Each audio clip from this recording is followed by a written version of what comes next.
So it all starts on a rainy night in front of this creepy abandoned Chinese martial arts academy, and there's this whole squad of dudes in black robes showing up, asking if anyone's home. They spot this dirty little kid just staring back at them. One guy with red eyes is thinking, "What's a random kid doing here?" But surprisingly, he's respectful, calling him young master and asking if they can crash there for the night. Our boy is confused as hell because grown men are showing him actual respect, which never happens to kids. He figures they think he's a caretaker, so he plays along, telling them, "Yeah, sure, I've been squatting here for years. Pick any spot, just stay away from my pavilion." They thank him like he's doing them a massive favor. As they walk off, our boy notices Tang written on their robes, wondering what clan they're from. But honestly, he's got more important things to worry about, like feeding his kids. The vibe switches as he runs into his pavilion, yelling, "Dinner time, everyone." He opens a pot, and plot twist, there are no human children, just a tiny cricket-like insect. Then he opens another pot, a black earth tiger tarantula native to China that grows up to 20 centimeters with sick black tiger stripes. He feeds it with chopsticks, calling it Blackie, saying he couldn't survive without these little guys. He's amazed this spider that used to be fingernail size has already molted twice and gotten huge. After Blackie eats, he opens a drawer in it, an orange lizard with white stripes, and folks, now it's time for some backstory so we can know why this waste of oxygen has weird kinks. Our boy thinks about his past life, saying how these creatures were impossible to get because he couldn't import them, but now they're everywhere. His whole life revolves around watching these creatures, and honestly, he's living his best life, or at least that's what he thinks. But as he's feeding the gecko, this ungrateful bastard bites him and won't let go. He's shaking his hand, and this triggers a flashback. Turns out, before ending up in this kid's body, our boy was a streamer, not just any streamer, but one with 1 million subscribers. He went by Spicy Fabry and was a professional biologist specializing in venomous insects and animals, until his 1 million subscriber celebration stream where he decided to feature the 10 most dangerous vipers in the world, the crown jewel, the black mamba, the most aggressive snake out there. He traveled to Africa to find one, and during the stream he's explaining how difficult it is to locate, saying he needs a break. His chat's supportive, but then viewers start spamming warnings that the black mamba might already be in his house, and they were right. The snake was chilling on top of his refrigerator the whole time. During the live stream, it strikes and bites him. Game over. Our boy died on camera. Back in the present, he's frowning about that messed up death. When there's a knock, it's one of the elderly guys inviting him to dinner. At first our boy is like, "Dude, go away. Let me play with my animals." But then he mentions they caught a deer. As he heard that, our boy's eyes lit up because he loves meat, and up until now, he's only been eating snake and lizard meat. He accepts instantly and joins them outside, where they've got a bonfire with a deer roasting. The elder notices him drooling and says the deer needs more time, and then asks if he can ask him a question. The elder asks if he lives alone and how old he is. Our boy's not sure, 14 or 15 maybe. The elder is like, "Don't you know how old you are?" Hearing that, our boy fumbles and makes up a story about hitting his head and not remembering much, and then changes the topic and tells him how he stays alone, saying he's got no special talents, just catches snakes and sells their skins to survive. The elder's shocked he's doing something so dangerous, but our boy shrugs, saying he's used to it. Just then, the old man brings cooked meat, and when our boy bites into it, you can see pure happiness on his face. The old men watch with warm smiles and tell him to keep eating, while they explain they're searching for something, asking if he's seen anything unusual. The old man then looks at the other dude and says they should tell him the truth since they owe it to the kid and he probably won't understand anyway. The patriarch agrees, turns to our boy, and tells him that they're looking for a blue spot centipede, adding how it's large enough that it could even swallow our boy whole. Hearing that, our boy is surprised, so now our boy is questioning everything. Did I travel back in time or get isekai'd into a completely different world? Seeing that our boy had gone silent, the old man thinks that our boy is terrified and tells him not to be afraid, as they are here to catch that bastard. Our boy thinks maybe they want it as a pet, which confuses the elders. The white-haired elder bursts out laughing at the idea, saying how it's an interesting idea but they need it for medicine. Now our boy's really confused. At first he thought these guys might be rebels. Now he's wondering if they're into illegal black market stuff. He asks how centipedes can be medicinal. The white-haired elder gets serious, explaining his granddaughter is critically ill and the centipede's inner core is the only thing that can save her life. Just then, the other dude turns to our boy, saying how for his daughter he's willing to try anything. To our boy, it seems like desperate parents willing to try anything, though he doubts centipedes work as medicine. But he understands parents will go to insane lengths for their kids. Feeling sympathy for the dying girl and grateful for the meat, he decides to help them. He starts talking about centipedes, and the patriarch immediately asks if he's seen it. Our boy says no, but explains that while he might not know what a blue spot centipede is specifically, he might know where to find one. Because despite dying from a snake bite, Spicy Fabry was an absolute expert on venomous creatures.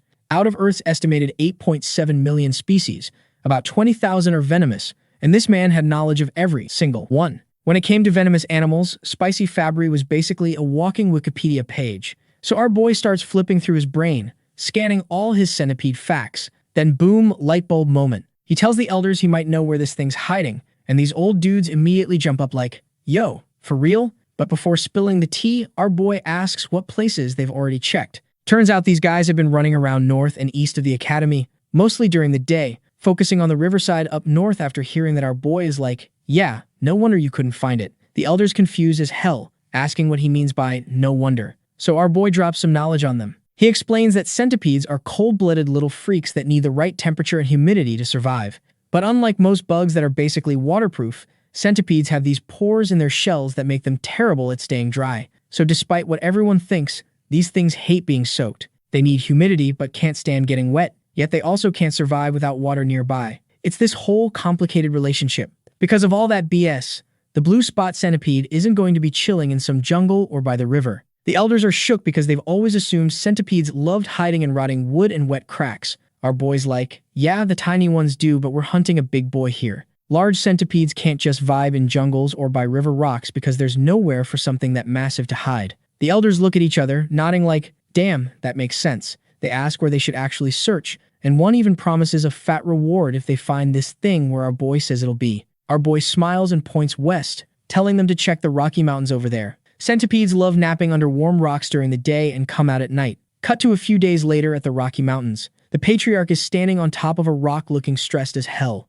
One of his guys walks up, suggesting maybe the kid was wrong about this whole thing. The patriarch has had enough and decides to call it quits for the day, ordering the signal arrow to gather everyone back. As the arrow shoots up, the men gather around a bonfire. They're dead tired but still hoping the kid knew what he was talking about. They're wondering why this centipede is so damn impossible to find, but they still believe in the boy's big brain energy. Meanwhile, the boss man just stares at the fire, not saying anything for a while. Eventually, he starts talking about his daughter, Hua Yan. Apparently, she's the most talented person in the Tang family's entire history. He's basically asking God why he's letting her suffer like this. Suddenly, someone shouts that the Grand Patriarch is back. That's the white-haired elder dude. By the way, the Patriarch welcomes him, and everyone gathers around. The Grand Patriarch asks if he also struck out finding the centipede. The Patriarch confirms he got nothing. When he asks if the Grand Patriarch had the same luck, the old man nods and drops a bombshell. Hua Yan has 3 months left to live, max, and he seriously doubts they can find this thing in just 10 days. The Patriarch suggests checking south tomorrow since they haven't looked there yet. The Grand Patriarch agrees, mentioning how weird it is they haven't found any traces. This makes something click in the Patriarch's brain. He starts laughing, saying he can't believe he missed something so obvious, and then he says how they're actually in the right place. The Patriarch's confused, asking what the Grand Patriarch noticed. The old man says he didn't notice anything and that's the point. The lack of traces means it's there. He asks if the Patriarch has seen any animal life in the past 3 days. The Patriarch admits he hasn't seen any droppings, claw marks, or anything. That's when it all clicks. The Grand Patriarch explains it's weird not to find any animal signs on such a huge mountain. The Patriarch realizes they might be dealing with an apex predator that owns this whole territory. The Grand Patriarch suspects other animals either ran for their lives or became dinner. He pats the Patriarch's shoulder, assuring him the blue spot centipede is definitely here. They're feeling hopeful about saving Hua Yan, and the Patriarch has this whole emotional dad moment going on. Then suddenly, the ground starts shaking, and the area around the bonfire begins crumbling, and then it starts rising. Everyone's losing their minds trying to figure out what's happening when a massive limb bursts from the ground. Then another. They're pointing at this nightmare fuel as it surfaces, absolutely terrified. Even the Grand Patriarch looks shook, and this dude's probably seen everything. After that, several more limbs emerge. It's the blue spot centipede, and this thing is massive. Back at the academy, our boy's grumbling about all the noise. He's wondering just how huge this centipede is to be making that much racket from miles away. He's complaining that he just told them where to look, and these idiots are basically nuking the entire mountain. But then his inner bug nerd takes over. He's genuinely hyped about the idea of a centipede big enough to swallow him whole. Being a fanboy of venomous creatures, he's thinking he'd low-key love to see it. Meanwhile, back at Rocky Mountain, things have calmed down. They actually beat the blue spot centipede, though several dudes got messed up in the fight. They managed to grab the core, this small blue gem that's now safely chilling in a wooden box. The old man is literally crying tears of joy because they can finally save Hua Yan. The Patriarch tells his dad to head to Soryong first to get the injured warriors treated. The Grand Patriarch is confused. Shouldn't they rush back to Huayan ASAP? The patriarch drops some wisdom. Grudges are written in blood, but favors are carved in stone. This is their way of life. Translation: they still owe people, and they don't forget their debts. The Grand Patriarch has this oh shit moment. He admits he almost screwed up by tunnel visioning on Huayan.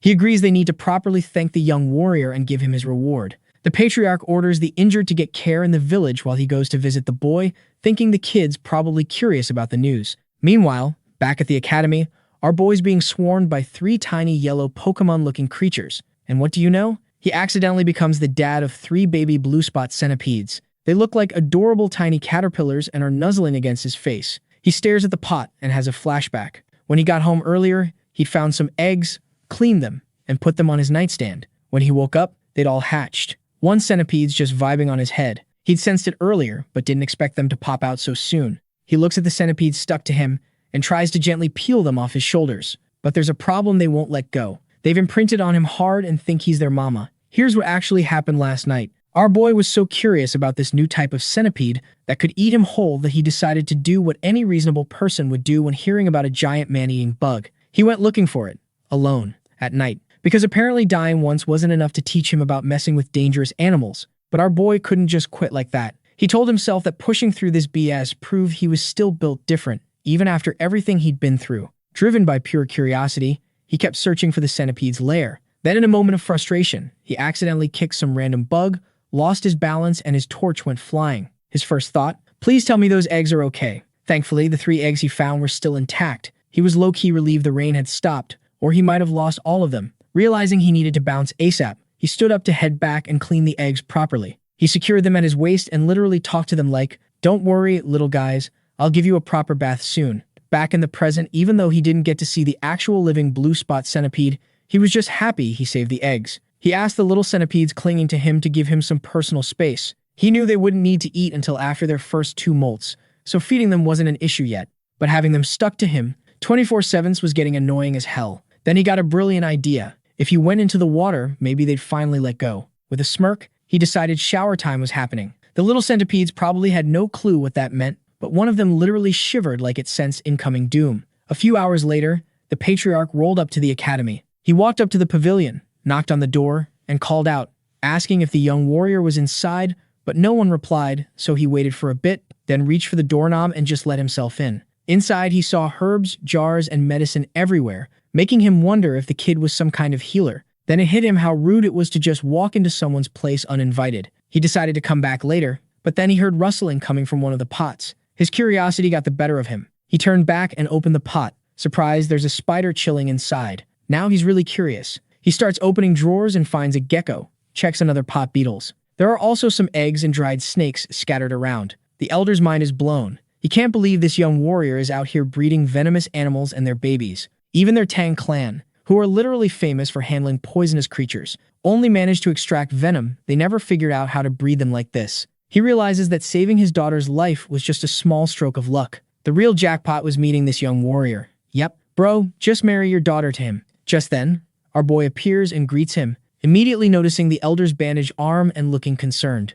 The elder waves it off, saying it's nothing serious. He starts to tell Soryong something important but stops dead in his tracks, sensing some seriously bad vibes. And what do you know? He was right, because in the next moment there's a massive explosion at the entrance behind our boy. Slowly, a silhouette emerges from the smoke, stepping forward. It looks like a straight-up ogre with one eye and the entire left side of its face burned to hell. The elder instinctively shoves our boy aside, screaming at him to run. Our boy is completely confused and freaking out. The monster lets out this nightmare-inducing roar and gets into an attack stance. It moves fast, swinging its hand at them. The elder blocks the attack with his good arm, and you can see the pain on his face. The monster then pushes him back hard, sending him flying. The elder coughs and spits out blood, realizing this monster's strength is on par with his father's. He screams at Soryon to run again, but nah, as the smoke clears, we see our boy being choked and lifted off the ground by the monster. Our boy's coughing and struggling while this freak laughs like a maniac. The monster starts taunting them, saying he heard the Tang clan came to Hannan,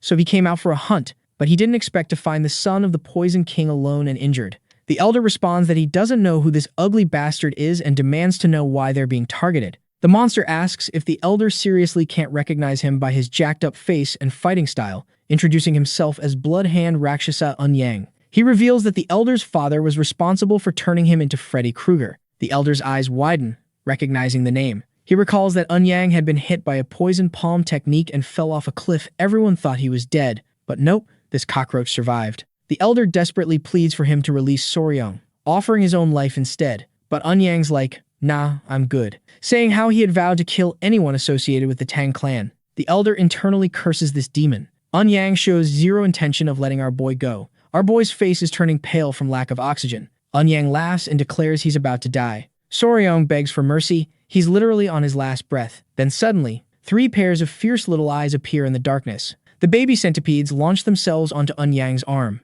They were like, it's their time to shine, baby. These tiny but vicious centipedes start attacking and biting him all over. Eun-Yang's confused as hell about these centipedes and drops our boy. He's furious, shouting how even though these tiny bastards are venomous, they can't harm him. Then suddenly, his neck turns purple, and he starts coughing up blood, collapsing to the ground in pure agony. Our boy's shocked and confused, watching this dude just die right in front of him. He scrambles away and asks the elder if that guy was actually a bad person. The elder, who just witnessed everything, is absolutely stunned, his jaw's on the floor. But then he breaks into this huge grin, realizing the young warrior is way more than just a guest. The elder is thinking to himself that this kid definitely needs to become part of the Tang clan. Like, it's not even a question anymore. Cut to a few days later, and we see Sichuan tending to the elder, placing a wet cloth on his forehead. As he rests, the elder thanks him. Sichuan's like, instead of thanking me, why don't you tell me where your boys are so I can check on them? But then he realizes he can't just leave the elder alone, and they can't exactly call a doctor either without raising suspicion.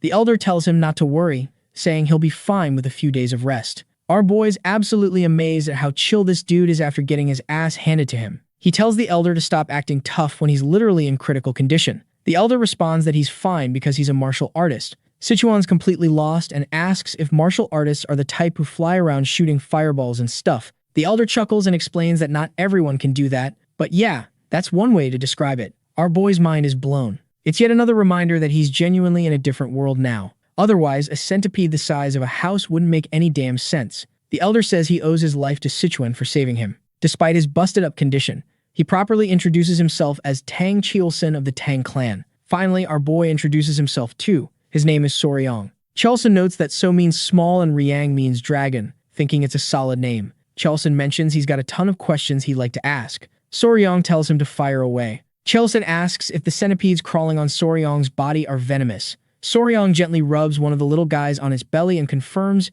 yup, they're blue spot centipedes.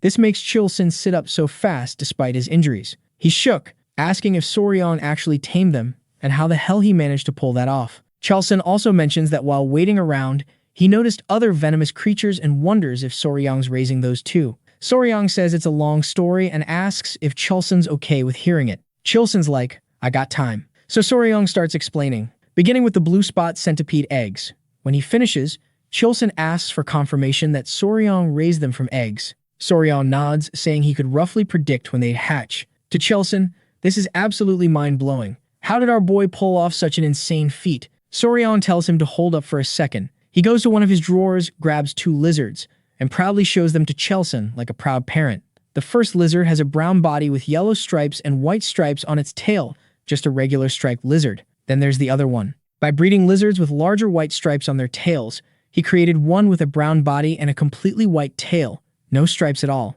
Cheolsun asks if Soryong's saying he bred that color pattern himself. Soryong blushes and happily confirms it, saying he thought it looked pretty. Cheolsun regains his composure and asks the real question. If Soryong could pair ones with strong poison to create an even more venomous breed. Soryong goes huh in his head. He thinks about it and says theoretically, yeah, it's possible. He explains that if they knew which ones had stronger poison, it could probably be done. He's still talking when Cheolsun explodes with excitement, shouting, really? That's possible? Soryong's taken aback by how intense this elder's reaction is. Cheolsun immediately starts begging him to join his family. So now Soryong's completely confused. He's like, what are you saying, old man? But Cheolsun goes hard on the sales pitch, promising that if he joins, they'll teach him all their martial arts, give him access to every kind of elixir and herb, and any poison he wants. Cheolsun claims someone like Soryong could even capture or raise the legendary 10 great venomous creatures of the Central Plains martial world. As if that wasn't enough, Cheolsun adds, not to brag, but I can offer you the chance to meet one of the 3 flowers of the Central Plains, my daughter. Soryong shouts, "Hold on," and asks Chilson to repeat what he just said. Chilson says that even though Soryong's young, he's still a man at heart. He starts talking about the flowers of the Central Plains again, but Soryong's like, "F the Central Plains, tell me about the 10 great venomous creatures," and asks if they're as amazing as the blue spot centipede. Chilson assures him, of course. He explains that while the blue spot centipede is impressive, it's ranked lower compared to the top 10. From giant scorpions to golden frogs that literally glitter like gold, it adds how, whatever Soryong's imagining, the reality is even more extraordinary. Chilson smiles, seeing he successfully hooked him. Soryong looks excited, his eyes sparkling with pure curiosity. 2 days later, a Tang clan member is shocked to learn that Blood Hand Rakshasa Eunhyang had appeared in the area. Chilson explains that Eunhyang had been hiding out and refining his martial arts, reaching a level close to the Patriarch's father. The Tang clan members realize that if the Patriarch had sent such a powerful dude to his death, he might have reached the legendary realm of 10,000 poisons. They start congratulating him. The Patriarch stops them, saying he didn't achieve that. He reveals it was actually Sichuan who defeated Eunhyang. The Tang clan members are absolutely stunned. One member immediately grabs Soryong's hand, thanking him for saving the Patriarch of the Sichuan Tang clan. They ask if he's some ancient elder who underwent rejuvenation or something. Soryong's just confused as hell. Seeing this, the elder asks Soryong to demonstrate. The Tang clan members understand what's about to go down. Soryong taps his chest, calling out to his little companions. The Tang clan members watch as Soryong's clothes start rustling and 3 adorable centipedes peek out, making everyone gasp. The little creatures crawl into view. The Patriarch explains they're blue spot centipedes and that these tiny babies took down Eunhyang. The clan members are amazed by the poison's potency. It's incredible that Soryong managed to tame 1, let alone 3. The Patriarch explains this is exactly why they want to accept Sichuan into their clan. However, Soryong says he needs more time to think about it. A clan member tells Soryong it's a great opportunity he shouldn't pass up. The Patriarch suggests they get moving since they shouldn't delay any longer. Soryong asks if they're still searching for something. Chilson pauses before explaining that Blood Hand Rakshasa Eunhyang practiced a martial art called the Blood Hand Poison Claw. It's a dark art that requires human blood and bone marrow to reach certain levels. Soryong finds that extremely unsettling and disturbing. Chilson continues, saying that if Eunhyang left behind any secret scrolls or disciples, they need to deal with it to prevent future threats and make sure such cruel martial arts never come back. Plus, they need to rescue anyone who might have been captured as a victim. The Patriarch asks if Soryong would help them out since he's familiar with Hanan Island's geography. Soryong looks thoughtful. He considers it carefully. Joining the Tang clan means a lifelong commitment. It's like checking out the company culture and the boss's character during an internship before signing the contract. Soryong agrees to help once the Patriarch's recovered. They praise him for making the right decision. Soryong replies that helping means saving lives, so of course he'll assist. In his mind, though, he's planning to use this opportunity to learn more about the Sichuan Tang clan. After all, skilled workers always evaluate their potential employers before committing, right? It took the old man 3 whole days to recover, so to accommodate him, the group decided to stop at some random village near this abandoned martial academy, so in the meantime they decided to track down Tak Eunhyang.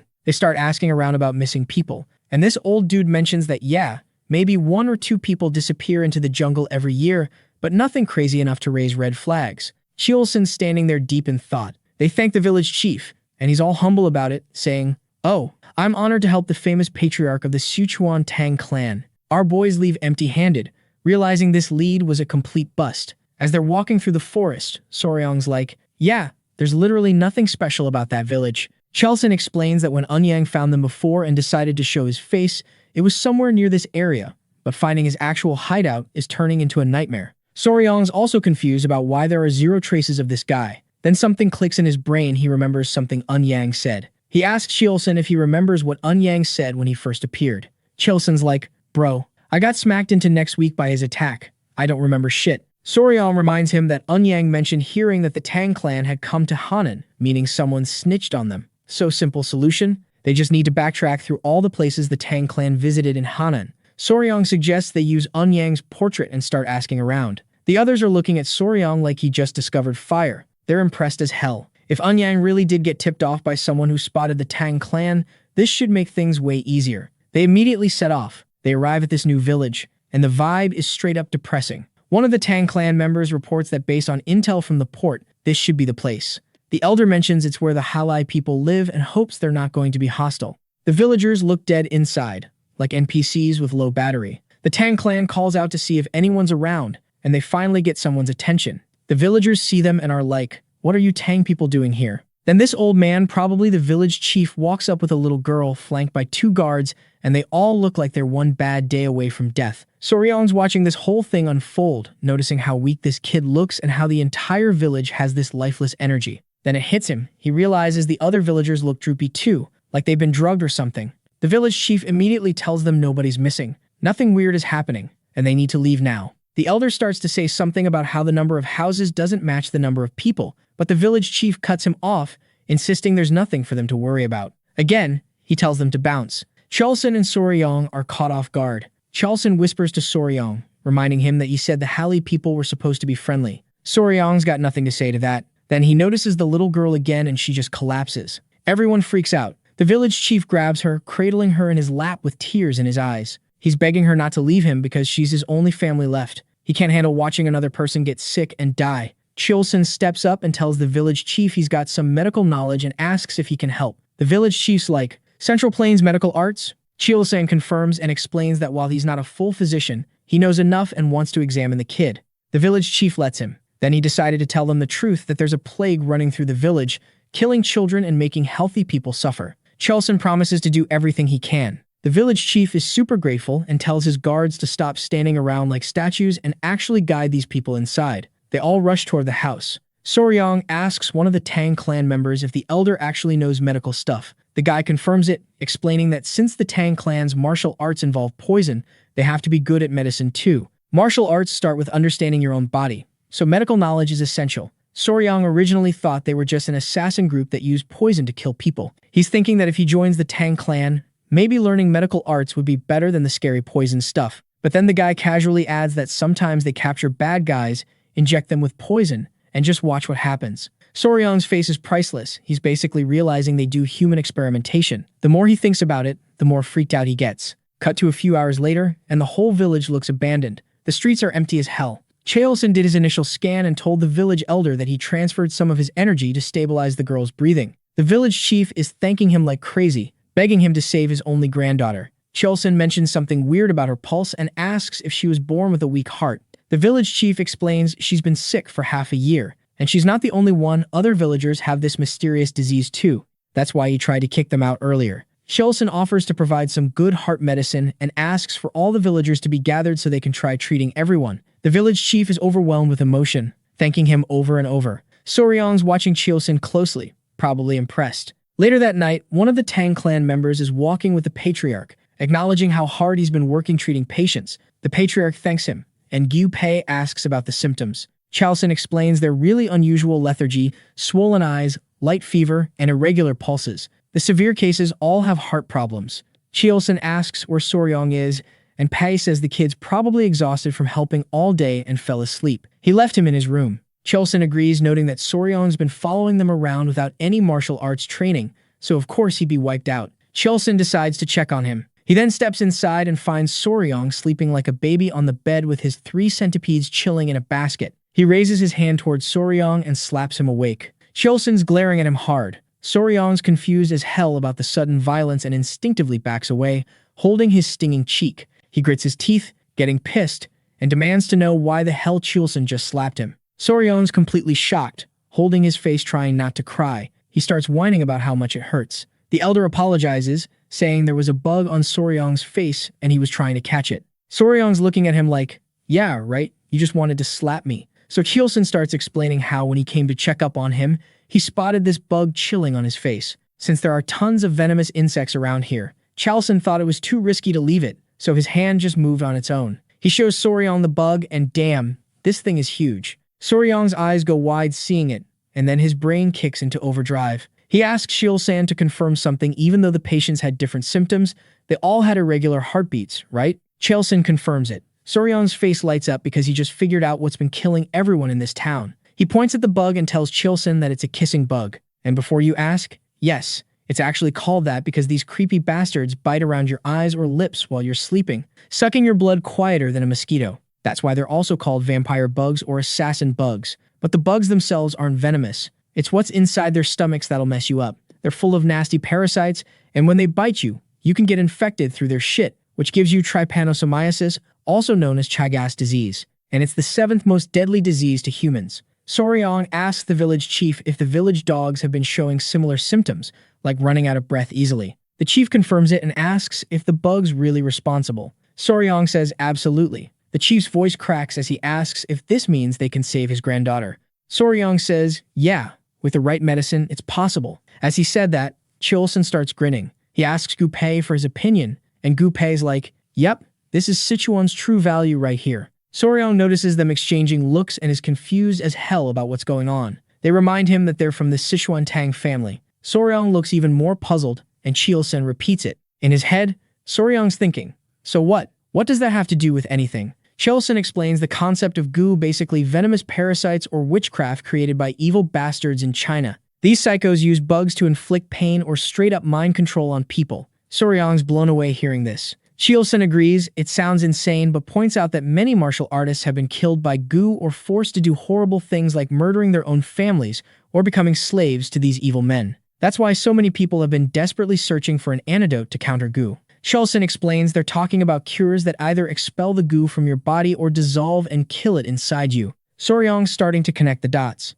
Then Chilson asks the obvious question, who do you think would succeed in creating such a cure? And he proudly declares that of course it was the great Sichuan Tang family. He assures everyone that if they've got a remedy that can dissolve a fist-sized worm inside someone's body, a tiny bug is child's play. He pulls out what he calls the curse-melting orb, saying even a small amount should do the trick. Soryong's impressed, though in his mind he's thinking the name is way too fancy for what's basically just anti-parasitic medicine. The Tang family tells the village chief they can absolutely save his granddaughter. Fast forward, and the villagers start recovering, beginning with the chief's granddaughter. The chief is so relieved he's about to cry happy tears. The villagers' warm hospitality becomes the cherry on top. Their bright and cheerful personalities totally match the good things people say about them. Chilson admits it would have been impossible without Soryong identifying the cause. He tells everyone the gratitude belongs to Soryong. The villagers start thanking Sichuan, calling him their savior. Even though the Tang family's medicine cured everyone, Chilson's giving all the credit to Soryong. Seeing Soryong get thanked makes Chilson feel warm inside, like he's being thanked himself. Meanwhile, Soryong's genuinely moved by this. The villagers start celebrating and literally toss Soryong into the air over and over like he just won the championship. Later, the village chief whispers to Chilson about their earlier conversation at the village entrance. Chilson asks what he's talking about. The chief brings up the missing people thing. Chilson remembers and asks for details. The old man, wanting to repay their kindness, shares this strange story he heard. Among the village women, one was from another village and told him about a tragedy a few years back where people just disappeared. Chilson asks where this village is located. The chief says it's a small village to the west. Cut to a few days later, the gang arrived at the village, and folks, the first thing they saw there was something straight out of an 18-plus gruesome movie. Corpses everywhere, trash scattered around, bugs crawling all over, and poison lingering in the air. Seeing this, Gu-pei immediately tries to cover our boy's eyes, telling Soryong to try not to look because it's gruesome as hell, but Soryong's already seen everything. Then someone points out something weird. A gold chicken foot? No wait, it's actually this mysterious bird. The thing has a golden tail, and its body is this trippy mix of purple, pink, and black. It looks straight up magical. One guy can't stand watching the bird disrespect the dead anymore and picks up a rock to throw at it. Chilson tries to stop him, but it's too late. The rock misses, but congrats, dumbass, you've got the bird's attention now. The man's pissed off, but Chilson puts a hand on his shoulder, warning him that something feels very wrong about this situation. The bird spreads its wings and releases this nasty miasma into the air. Soryong's eyes go wide as he watches the miasma literally melt the skeletons it touches. Someone immediately grabs Soryong and covers his mouth to protect him. Chilson quickly orders everyone to run while making sure Soryong's mouth and nose are covered. He explains that this creature is a zhenyao, which translates to poison-feathered bird, and they need to get the hell out of here right now. After escaping to safety, Chilson starts describing this bird, and let me tell you, this thing sounds absolutely terrifying. It's got a 5-foot wingspan, a sharp bronze-colored beak, and its entire body is covered in purple feathers. When it gets pissed off and spreads its wings, everything around it turns black and dies straight up poisoned by its mere presence. Oh, and it's got a golden crown on its head, so it looks like royalty while it's murdering everything in sight. Soryong's eyes light up as he asks if this is one of the 10 great venomous creatures. Chilson nods, telling our boy that the zhenyao holds the #1 spot among all the great venomous creatures. It's literally the king of all venom. Soryong is absolutely thrilled. In his head, he's thinking, even the venomous insects and snakes back on Earth seem adorable compared to that biohazard. And just because he has some screw loose in his head, he's marveling at how biochemical weapons just casually roam around in this world. Chalsen mentions the Zhenyao was probably drawn here by snakes since it only eats the heads of venomous snakes. Soryong asks if it's common to just run into a Zhenyao like that. Chalsen says hell no, it's incredibly rare. So rare that you might only see one once in 100 years. Soryong's amazed, and Chalsen asks why he's so interested. Then Soryong hits them with the question, is it possible to catch the Zhenyao? The Tang members look at him like he just suggested wrestling a tornado, but Chalsen is clearly amused. He's like, yep, this boy is definitely son-in-law material, and asks if Soryong actually wants to try capturing this death bird, and obviously Soryong says yes, but he's worried about the venom situation. Chio-san smiles, recognizing that Soryong's really into these 10 great venomous creatures. If that's the case, Chio-san says there's actually a way. Soryong's surprised to hear this. Chio-san explains that by mastering the Tang clan's poison techniques, he become immune to all poisons, including the venom of the Zhenyao. With their clan's martial arts, he could block any poison in the world. Then Chio-san pulls the classic manipulation move. He says they don't teach their techniques to outsiders, and even as patriarch, he can't break this rule. Soryong immediately takes the bait and eagerly asks if joining the family would let him learn these techniques. He also asks if becoming immune to poison would really let him handle the Zhenyao's venom. Chalsen reassures him with a smile. Of course it would. He promises that if Soryong agrees right now, he'll teach him everything and nurture his talents. But then he adds the pressure, saying that if Soryong takes too long to decide, he might hesitate as well. Feeling the heat, Soryong immediately agrees. He starts asking for Chalsen's guidance and switches from calling him elder to patriarch. This clever bastard has a playful smile on his face, acting like he didn't just finesse Soryong into joining. Cut to a few days later, they find signs of Unyang and a cave footprints and everything. They call the leader over and hand him a notebook they found. Chilson looks through it and confirms it's the secret technique of the blood poison claw. Soryong feels uneasy because the whole thing is written in blood, which is creepy as hell. Chilson decides it's time to leave. Soryong asks if they're heading to Sichuan. Chilson says, yeah, it's the best choice since they've got the blue spot centipede's core and the manual. Soryong asks if they can stop by the academy first to free his friends. Chilson agrees since Soryong needs to grab his stuff anyway. As they're leaving, Soryong looks back and notices something. He points out there's something over there. They check it out and find a shiny purple feather from the Zhenyao. They all stare at it thinking. Cholson picks it up and tells Soryong he'll keep it as a gift for joining their family. Soryong looks super interested and thanks him. Chilson says everything's fine except how Soryong addresses him. He suggests changing the title after the ceremony, and our boy is all confused. He is thinking if he is talking about some kind of initiation ceremony. Meanwhile, at the Tang clan, the Grand Patriarch Tang Muzong, who left earlier, finally arrives. He's exhausted but doesn't even rest. Instead, he immediately asks about Weian. The Tang members help him inside quickly, telling him she's still holding on. The door opens and he immediately calls out to Weian. The people inside are shocked to see him. He tells his daughter-in-law he's got the medicine now and pulls out the core of the blue-spotted centipede. Seeing his success makes the daughter-in-law cry. They get ready to give her the medicine. Muzong feels sad seeing her in pain, thinking it was a close call, and he's glad he rushed back. The daughter-in-law urges him to give the medicine right away. Muzong helps his granddaughter take it, and a blue glow surrounds her. Muzong checks her pulse with his finger. They're all hoping she'll open her eyes, watching and waiting. Meanwhile, Soryong's feeling exhausted. He'd heard the Central Plains were vast, but didn't expect them to be this big. From Hannan, they took a boat to Hanggu, then passed through Nanjing after a journey lasting over a month and a half. Finally, they arrive in Sichuan. At the Sichuan Tang clan's residence, Gu Pei happily tells Soryong they're here to see the Sichuan Tang clan. Soryong's jaw drops. They're standing at the entrance, and they tell him the entire mountain belongs to the Sichuan Tang clan. That's why it's called Tang Clan Mountain. Soryong swallows hard, trying to process this. The Tang clan members come out to welcome the patriarch, and Soryong's surprised by how many there are. He's wondering if all these people are really from the Sichuan Tang clan. Among them, a girl in a red dress rushes toward them, calling out to her father. It's Huiyun, with tears flowing down her face, just happy to see her dad again. Meanwhile, Soryong's completely captivated. He can't believe how beautiful she is. He's thinking he had a fling with a celebrity before, but he's never seen someone with such a bright aura like this. Chulson tells Soryong he's got someone he wants to introduce him to, and then he goes, "This is my daughter Tang Wan, the one who you earlier said weed, or was it grass?" Meanwhile, standing on the sidelines, Huiyun is all confused like, how could someone call her grass? Then, patting her on the head, Chulson says, "Oh yeah, flower. She is the flower you brushed off before." Just then, our boy remembers about his earlier conversation. And this idiot is just realizing he just fumbled the bag with possibly the baddest chick in the entire region. We're talking about Tang Huan, the only daughter of the Sichuan Tang clan, also known as the Venomous Flower. And yeah, she's about to become very important to this story.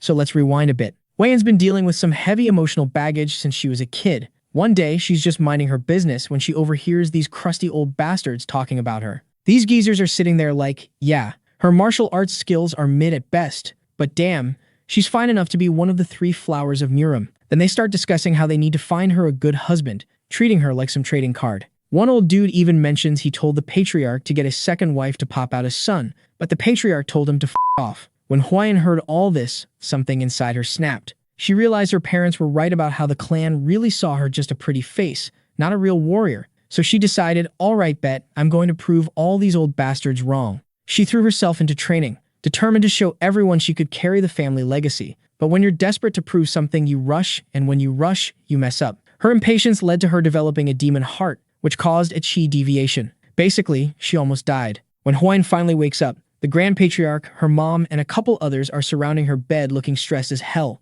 Her mother's crying tears of relief seeing she's okay. Huan immediately starts sobbing and apologizing to her mom, saying she tried so hard to be useful to the clan, but now she's lost all her inner chi, and she's basically useless. Her grandfather calls her a brat and asks if she's really going to sit there crying after making her whole family worry sick about her. Then he told her that she has actually reached the level of 100 poisons she was grinding so hard for. He tells her to stop the waterworks and cheer up.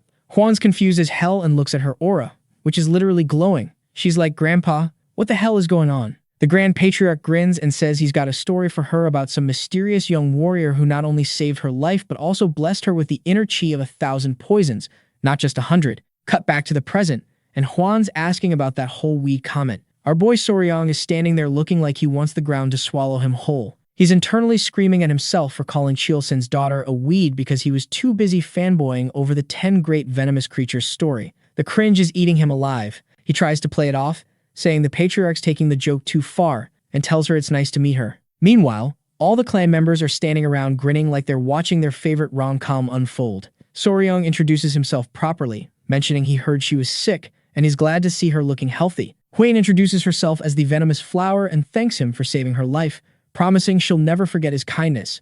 Soryong's just staring at her like a deer in headlights because holy shit, she's gorgeous. Then Chelsin's voice pops into Soryong's head. He asks our boy what he thinks of his daughter, if he agrees she's beautiful, and if he wants to get to know her better. Soryong's completely caught off guard. A little while later, Soryong's chilling in this massive bath, absolutely exhausted and looking like he's about to pass out. The centipedes are peacefully vibing in a basket nearby. He glances over at them and smiles, and one of the little dudes wakes up and smiles back. Normally, these centipedes are glued to his body 24/7, but when he told them hot water would hurt them and suggested they chill in the bucket, they actually listened and hopped in like they understood every word. He's sitting there thinking about how weird it is that they can actually comprehend him. Chilsin mentioned they react to killing intent, which is already wild. 2 of the centipedes are now awake and just watching him. He jokes that he feels embarrassed having them stare at his naked ass, and the 2 centipedes immediately hide inside the bucket. He's shook. He remembers Gu Pei calling them spiritual creatures and makes a mental note to research what that actually means later,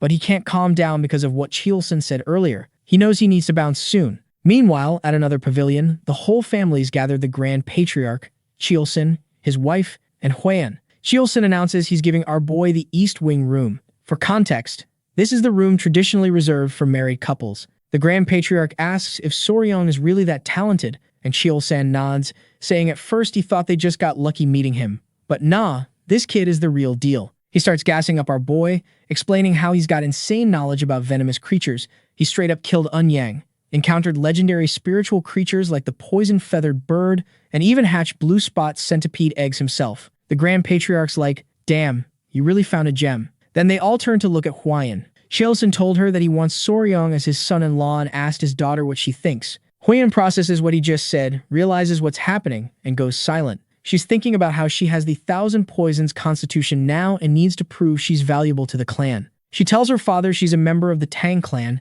and she understands what he's saying, but whether Soryong is worthy of her is something she needs to figure out herself. Then she just gets up and runs out of the room, leaving everyone sitting there awkwardly. Chelsin's thinking to himself that Soryong better watch out, his daughter might be beautiful, but she's got thorns. Huiyan's running through the compound, thinking that now that she has the 1,000 poison constitution, if she doesn't do something with it, those old bastards will never respect her. She decides she's going to thoroughly investigate what kind of person Soryong is, his qualifications, his personality, everything. Meanwhile, Soryong's sitting there stressing about what he should do. He knows there's a good chance she might hate him for that weak comment, and literally asks the Centipedes for advice like they're his homies. Suddenly, Huiyan appears out of nowhere and scares the shit out of him, and all this idiot can think of is how stunning she is. She apologizes for the intrusion, says she's in a hurry, and asks for his hand. Our boy just gives it to her like a puppy giving its paw, and his face turns red. He's stammering, saying he doesn't know why she's in such a rush, but maybe they should get to know each other better first before doing such things. He's shyly mentioning there's an order to how relationships work. Wayne's confused, asking what the hell he's talking about. Then it clicks for her what he's implying, and her face turns as red as a tomato. She's like, that's not what I meant. So now there's this awkwardness between them. Weem's panicking inside, trying to clarify that it's not what he's thinking, she just wanted to check his pulse. She admits her sudden request probably came off weird. Meanwhile, our boy is standing there looking like he wants to disappear into the floor from embarrassment. She sits down next to him, apologizing for popping up out of nowhere and being rude. She tells him that yeah, he's young and technically not even of age yet, but he seems mature enough, so she's going to explain what's actually going on. She starts talking, and Soryong's listening closely. From what he's hearing, this sounds like some medieval drama. As the only direct descendant, Huiyan's constantly dealing with the branch families, scheming and plotting to make sure the main family line continues. The elders are trying to find a capable son-in-law, and they're even calculating how Soryong's entire status would change if he married into the family. Huiyan apologizes in advance because there's something she needs to confirm about him. She tells him that even if things don't work out between them, she's not going to treat him like garbage. She sees him as her savior, and wants to treat him as either an honored guest or like sworn siblings if the marriage thing doesn't happen. Soryong extends his hand and tells her he gets it, so she can check whatever she needs to check. She takes his hand and places her fingers on his pulse. This blue aura starts glowing around her, and she begins explaining that the Tang clan's martial arts aren't something any random person can just learn. Some people's bodies can accept toxins and master the techniques, while others straight up can't. That's why their poison techniques require you to gradually adapt to poisons as your internal energy grows. You have to accept them all to achieve true mastery. The poison system has tiers. It starts with 5 poisons, then 10, 100, 1,000, and finally 10,000 poisons. After checking his pulse, she tells him the good news: his body can learn poison techniques. The bad news? He's only at the 10 poisons level. Now, having a 10 poison body is actually pretty impressive, especially for someone who wasn't born into the Tang clan. But Soryong's sitting there looking shocked as hell. Huiyan continues, explaining that in terms of skill level, this would place him at first-rate martial artist status, basically the highest level someone without natural-born talent can reach. She decides to take her leave after dropping this info bomb. As she walks away, Soryong's thinking about this whole 10 poison body thing and his face goes pale. He's realizing this might mean he can't catch Zhen Yao, and for our boy, this is actually a serious crisis. Cut to a few hours later, Huiyan steps out of the bath looking absolutely stunning. But ever since she absorbed the blue spot centipede's inner core, her body's been giving off this weird smell, even though she bathes multiple times a day. As she's getting dressed, she's wondering if this is some kind of karmic punishment for being ungrateful to the person who literally saved her life.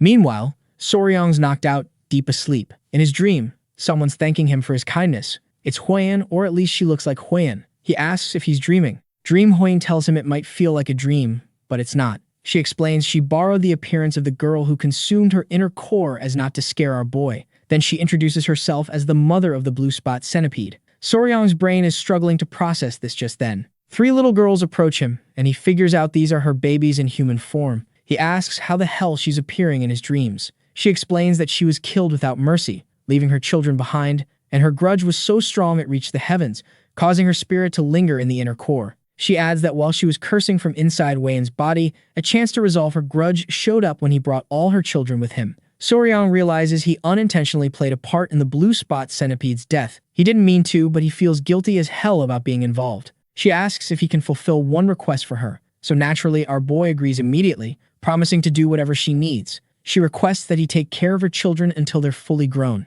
Soryong's confused because centipedes are supposed to become independent after molting twice from their mother's body, right? The mother centipede explains that is correct for the regular centipedes, but for giant ones like her, their offspring are dependent on the chi from the mother's inner core until they shed their shells twice. After that, they need the true chi of other beings to keep growing. Soryong asks if this means the babies need to stay with Hwaeun since she consumed the inner core. The mother centipede reveals some wild information. She cursed Hwaeun so her body would emit a foul odor, making sure no man would approach her and she'd never have children, and now she's offering a deal. In exchange for lifting the curse, her children can absorb the chi from Hwaeun's inner core. She even says that this might help our boy win her over. Soryong thinks about it for a second, then smiles and says that doesn't feel right to him. He doesn't want to take advantage of Hwaeun's situation. The mother centipede's impressed by his honor and asks how he plans to tackle this challenge then. She points out that Hwaeun's looking for a strong man, and she can't just hand him the inner cores of the 10 great venomous creatures. This sparks an idea in Soryong's head. He asks the centipede to trust him. He assures her he'll handle it and everything will work out. The next day, Soryong and Hwaeun are sitting side by side. Hwaeun now knows that the smell coming from her body is because of the blue spot centipede's inner core, and that if she attaches the centipedes to her body every few days to let them absorb the chi, the smell will naturally fade away. Hwaeun doesn't hesitate but asks if he's really okay helping her without expecting anything in return. She knows he could easily demand compensation for this. Soryong smiles and says he can't bring himself to exploit a woman's difficult situation. He refuses to be that shameless. Hwaeun's surprised as hell by his response. She feels guilty and says she can't keep accepting his kindness without giving something back, and told our boy that from now on she will start taking her father's words more seriously. Seeing her all hyped up, Soryong mentions he's been thinking too. He recalls when she said he had a poison body of 10 and could only absorb 10 types of toxins, and that got him thinking, if he can only take in 10 types of toxins, then he should aim to fill those slots with the toxins of the 10 most venomous creatures in the entire Central Plains. But Hwaeun interprets Soryong's ambition completely differently. She thinks he wants to become the strongest under the heavens for her sake, which makes her blush hard. For Tang Hwaeun, known as one of the 3 flowers of Murim and the venomous flower, this is the first time a man has ever made such a bold gesture toward her. Our boy's out here accidentally rizzing her up without even trying, and she's falling for it. Still blushing, Hwaeun asks Soryong if he even gets what he just said. Our boy's completely lost. Like, what'd I say? Hwaeun's trying to explain that the path he's talking about is insane and ridiculously hard. This could take 10 years, 20 years, or hell, maybe his entire damn life to pull off. Soryong's face drops. He's thinking, wait, that long? Seriously. Meanwhile, Hwaeun's face is still red as she points out he's only 15 right now. She tells him in 3 years, when he's old enough to get married, if he manages to catch even one of those 10 legendary poison beasts, she'd be genuinely impressed. Then she gets all shy and says that if he pulls it off, there might be wedding bells in their future. After dropping that bombshell, she hypes him up and bolts, completely embarrassed. Soryong standing there like, what the hell? And calls after her. She turns back, asking what's up. He tells her to come back so he can finish treating her and chill for a bit longer. She awkwardly returns. He reassures her it's all good since the baby centipedes won't bite. He gathers his little centipede babies and tells them to go to their mom instead of their dad. Hearing mom and dad makes Hwaeun's face go nuclear red. She's like, why are you saying it like that? Soryong quickly backpedals, nah, he's just talking about the centipedes, relax. Meanwhile, Chulsun, his wife, and Muzong are having a meeting about the situation. They're discussing how Soryong's insane talent apparently still hasn't won Hwaeun over. Muzong asks if they saw the two this morning. It looked like something was going down between them. Hwaeun's mom notes it seemed like Hwaeun rejected him. The dads are sitting there processing this. Muzong says forcing a marriage is a trash move, and they should let feelings develop naturally. Hwaeun's mom suggests putting Hwaeun in charge of Soryong's martial arts training so they can spend more time together and bond. Muzong mentions asking the elder healer Sage for that special elixir. If Soryong's aptitude is low, it could boost him up. Chulsun's shocked, pointing out even Hwaeun couldn't get that, so don't get your hopes up. Right then, Hwaeun's standing outside the door. She announces herself, blushing hard because she didn't expect all 3 of them to be there. She blurts out in one breath that she'll do what her father suggested. They're all surprised like, wait, what? Hwaeun's mom invites her to sit and gently asks if Soryong caught her interest. Embarrassed as hell, Hwaeun can barely speak. They're confused about this sudden change since she seemed uninterested before. She starts explaining that Soryong promised to become the greatest in the world for her. He made that promise specifically to her. They lean in, telling her to continue. She explains that despite Soryong only having talent at the 10 poisons level, he vowed to overcome it by defeating the 10 legendary poison beasts for her sake. Hearing that, Muzong's cracking up, but in a good way. They all laugh about Soryong's massive balls for making such a bold promise. Hwaeun's mom is genuinely impressed, saying how dudes like that are rare as hell. Hwaeun explains that while her heart's into it, she told Soryong she'd only marry him if he captures one of those beasts before he comes of age. She's wondering if he even understood. Her dad jokes she should have asked for at least 3. Her mom points out guys aren't always great at picking up hints like that. Wayne asks if she should go clarify. Her mom's like, hell no, Soryeon doesn't realize they've already approved. He'll work even harder thinking he needs to prove himself. Muzong suggests treating him like a future son-in-law while pretending they're still deciding. With all his efforts, he'll naturally become family anyway. In the dream world, Mama Centipede is praising Soryeon for winning Hwayan over. He says it's all about guts and perseverance. She smiles, calling him her benefactor and saying this is probably her last act. Her grudge is settled, and her soul's heading to the afterlife. She offers to do anything for him before she goes. Soryeon thinks and asks if he can see her true form. She gets shy, thinking it's reasonable, probably assumes he's into her. She reveals her shoulder and starts stripping. Soryeon quickly asks if she really needs to take everything off, making her blush harder. Damn, I'm sad now. The centipede would have been a great waifu. She asks if she should stop. Soryeon clarifies that's not what he meant. Meanwhile, the baby centipedes are covering their eyes like, we're too young for this shit. He explains he wants to see what a blue spot centipede actually looks like the bug form. She realizes her mistake and feels mortified as hell. Smoke fills the area, and she reveals her giant centipede form. Soryeon gasps, getting hyped. He's genuinely shocked to see her size and immediately asks if he can touch her, but this bastard is already doing it before she answers. He's geeking out over her waterproof body, imagining how she moves. He rapid-fires questions about her legs, venom, strength, eyes, and antennae, all while examining every inch of her. Meanwhile, the kids are still covering their eyes, looking adorable. He's so enthusiastic he even wants to touch her fangs. She warns him it's dangerous, but he insists. So now Mama Centipede's getting concerned, wondering if her daughters are going to be okay with this dude because his touch is anything but normal. It's hilarious and weird as hell watching Soryeon literally drooling while caressing her centipede body like it's the most beautiful thing he's ever laid eyes on. Cut to later, and Chelsen's having a meeting with Soryeon and Hwain. He tells our boy he heard everything from Hwain. So congrats, my guy, you're officially their son-in-law now. Soryeon's confused as hell. Like, wait, hold up, didn't I have 3 years to figure this out? Hwain chimes in, saying the wedding just happens naturally when he turns legal age. Before Soryeon can even process this, Hwayan's mom jumps in all excited, welcoming him to the family and straight up introducing herself as his mother-in-law. Muzong's hyped too, bragging about how their clan's about to prosper. Soryeon's looking at Hwayan like, yo, weren't there supposed to be conditions or something? He thought there'd be tests and trials, but nah, they just accepted him like he ordered same-day delivery. He decides to just roll with it. Then Muzong says they should get started immediately, and Soryeon's standing there confused. Chelsen explains that before learning the Tang clan poison arts, there's something they have to show him, first the Hall of 10,000 Poisons. They've been waiting for this moment. It's a treasured family tradition. Soryeon's eager as hell, thinking it's going to be some room with 10,000 different poisons just chilling there. But then he glances at Hwayan's side profile and gets absolutely mesmerized,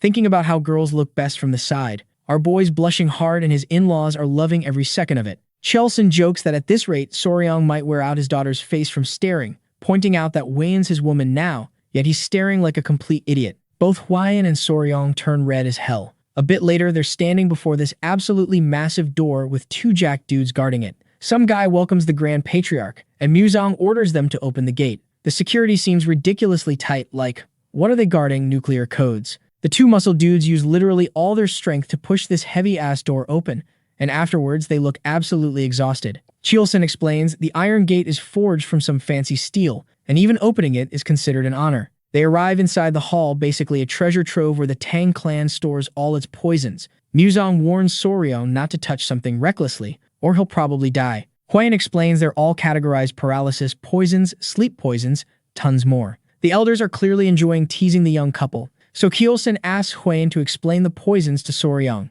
Both blush hard, but Hwayan takes on the task anyway, grabbing Soryeon's hand and leading him around. She shows him a bunch of poisons with names straight out of a horror movie: chi-dissipating poison, spirit-destroying poison, and bloody pulp poison. But she explains the Tang clan's strongest poison is something else entirely, and hands him a small seed. Soryeon's puzzled, thinking it looks like a regular bean. Hwayan explains it's the most powerful poison a caster seed. Soryeon's inner nerd kicks in, thinking of ricin, which is 100,000 times stronger than cyanide. This little seed is no joke. Hwayan tells him the strongest poison isn't the one causing the most agony. It kills silently, swiftly, without leaving a trace. That's what the Tang clan's poison arts strive for. In Soryeon's mind, they basically seem like assassins with extra steps. Muzong says that's enough poison talk and invites Soryeon to see the venomous beasts he's been dying to check out, even offering that Soryeon can oversee their care with full clan support. To Soryeon, This means they're supporting his hobby, making him look excited as hell. But just as they're about to leave, Gu Pei arrives panting, saying the patriarch needs to head to Black Tortoise Pavilion immediately. Muzong angrily demands to know what those bastards are up to now. Soryong wonders if they're talking about the branch family members. Gu Pei says there are two issues. First, the medicine sent to the Sichuan city lord didn't work, and the dude sent back a letter full of complaints. He glances at Soryong before revealing the second issue is about the Hall of 10,000 Poisons. They decide to head over, and Muzong insists Soryong comes with them. At Black Tortoise Pavilion, the elders immediately start bitching about the critical decision Muzong made on his own. They're pissed about pairing Huiyang with an orphan of unknown origins. This triggers Kyle-sun hard. He starts emitting this green aura, asking if they're straight up insulting his son-in-law. The elders insist their concerns are valid, doubling down. They argue that entrusting management of the 10,000 poisons to an outsider with unproven abilities is absolutely absurd. Muzong repeats he gave his approval, and his word should be final. During all this drama, Huiyang's worried about Soryong and whispers an apology. Soryong initially thinks she shouldn't be worried about him when it should be the other way around.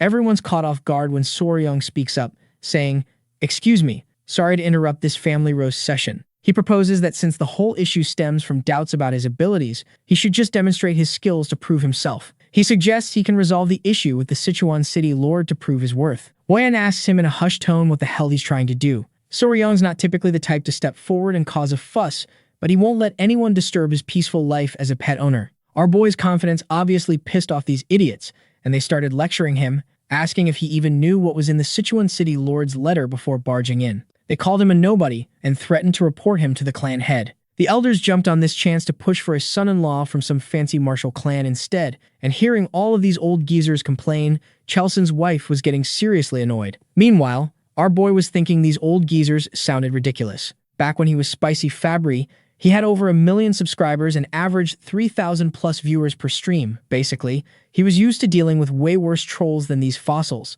Soryong pointed out that the elders still refused to see him as the actual son-in-law. He reminded them he'd saved Lady Huiyang, beaten Blood Hand Rakshasa, and saved the patriarch's life. He asked if insulting someone who'd helped them out was really how the Soryong Tang clan treated people. Soryong knew this hate was nothing compared to his streaming days. It was almost cute. The elders got embarrassed and admitted they spoke too quickly. Seeing how our boy made quick work of them, the Grand Patriarch was impressed. One elder suggested claiming to have taken down Enyang was way too much. The Patriarch backed up Soryong's story, showing them a document. Their jaws dropped when they realized it was the blood poison art secret manual written in actual blood. Then the Patriarch told Soryong to show them the spotted centipedes. Soryong tapped his chest, and 3 baby spotted centipedes popped out happily. The Patriarch explained these were babies of the blue spotted centipede and proudly mentioned his son-in-law was raising them, and added how these little guys bit Enyang to death. The elders couldn't believe it. Meanwhile, the Patriarch, Soryong, and the rest of the gang were enjoying this situation way too much. Chilson pointed out that calling Soryong a young warrior meant they hadn't accepted him as a son-in-law. Soryong joked that if the centipedes bit them, they'd end up as black and lifeless as Takunyang. Hearing that these old bastards freaked out, quickly denying it and scrambling for excuses. The Grand Patriarch sighed and dropped the son-in-law topic, and then asked them why they have a problem with our boy entering the Hall of 10,000 Poisons. The elders argued Soryong hadn't fully become family yet, plus they didn't want to hand it over to some young guy who hadn't even hit adulthood. But the Grand Patriarch had a simple solution: Soryong needed to prove himself. Soryong grinned and said he'd do it their way, with poison. The elders panicked, thinking he meant poisoning the Lord of Sichuan province. They called him an idiot for thinking about poisoning the Lord instead of sending medicine. Soryong was confused since he thought the Sichuan Tang clan was all about poison. The next day, the Grand Patriarch told Soryong he'd start learning the 5 Venoms returning technique. Soryong asked if this meant lots of physical training. The Patriarch explained his body would naturally adapt as he practiced. Muzong added the Tang clan was all about practicality. Soryong would learn stuff for actual fights. Muzong unpacked a bunch of weapons, arrows, daggers, and shurikens. They covered throwable hidden weapons like needles, coins, darts, powder, daggers, and throwing knives. Muzong asked which Soryong thought was easiest. Soryong guessed a dagger or throwing knife, and he was right. Then Muzong asked which was hardest. Soryong figured it was powder, but Muzong said it was actually the needle and asked him why it was. Soryong assumed it was because needles were tiny and hard to throw accurately. Muzong said that wasn't all. The real challenge was remembering exactly where you threw each needle. To demonstrate, Muzong grabbed a brush, separated the head from the handle, and made a quick throwing motion. The bristles floated in the air, turning into needles that rained down, and he just stood there. Yo! At this point, this old man is just aura farming. After he explains the Tang clan had a hidden weapon technique called Sky Obscuring Flower Rain. Soryong realized fighting in an area full of needles meant being super careful.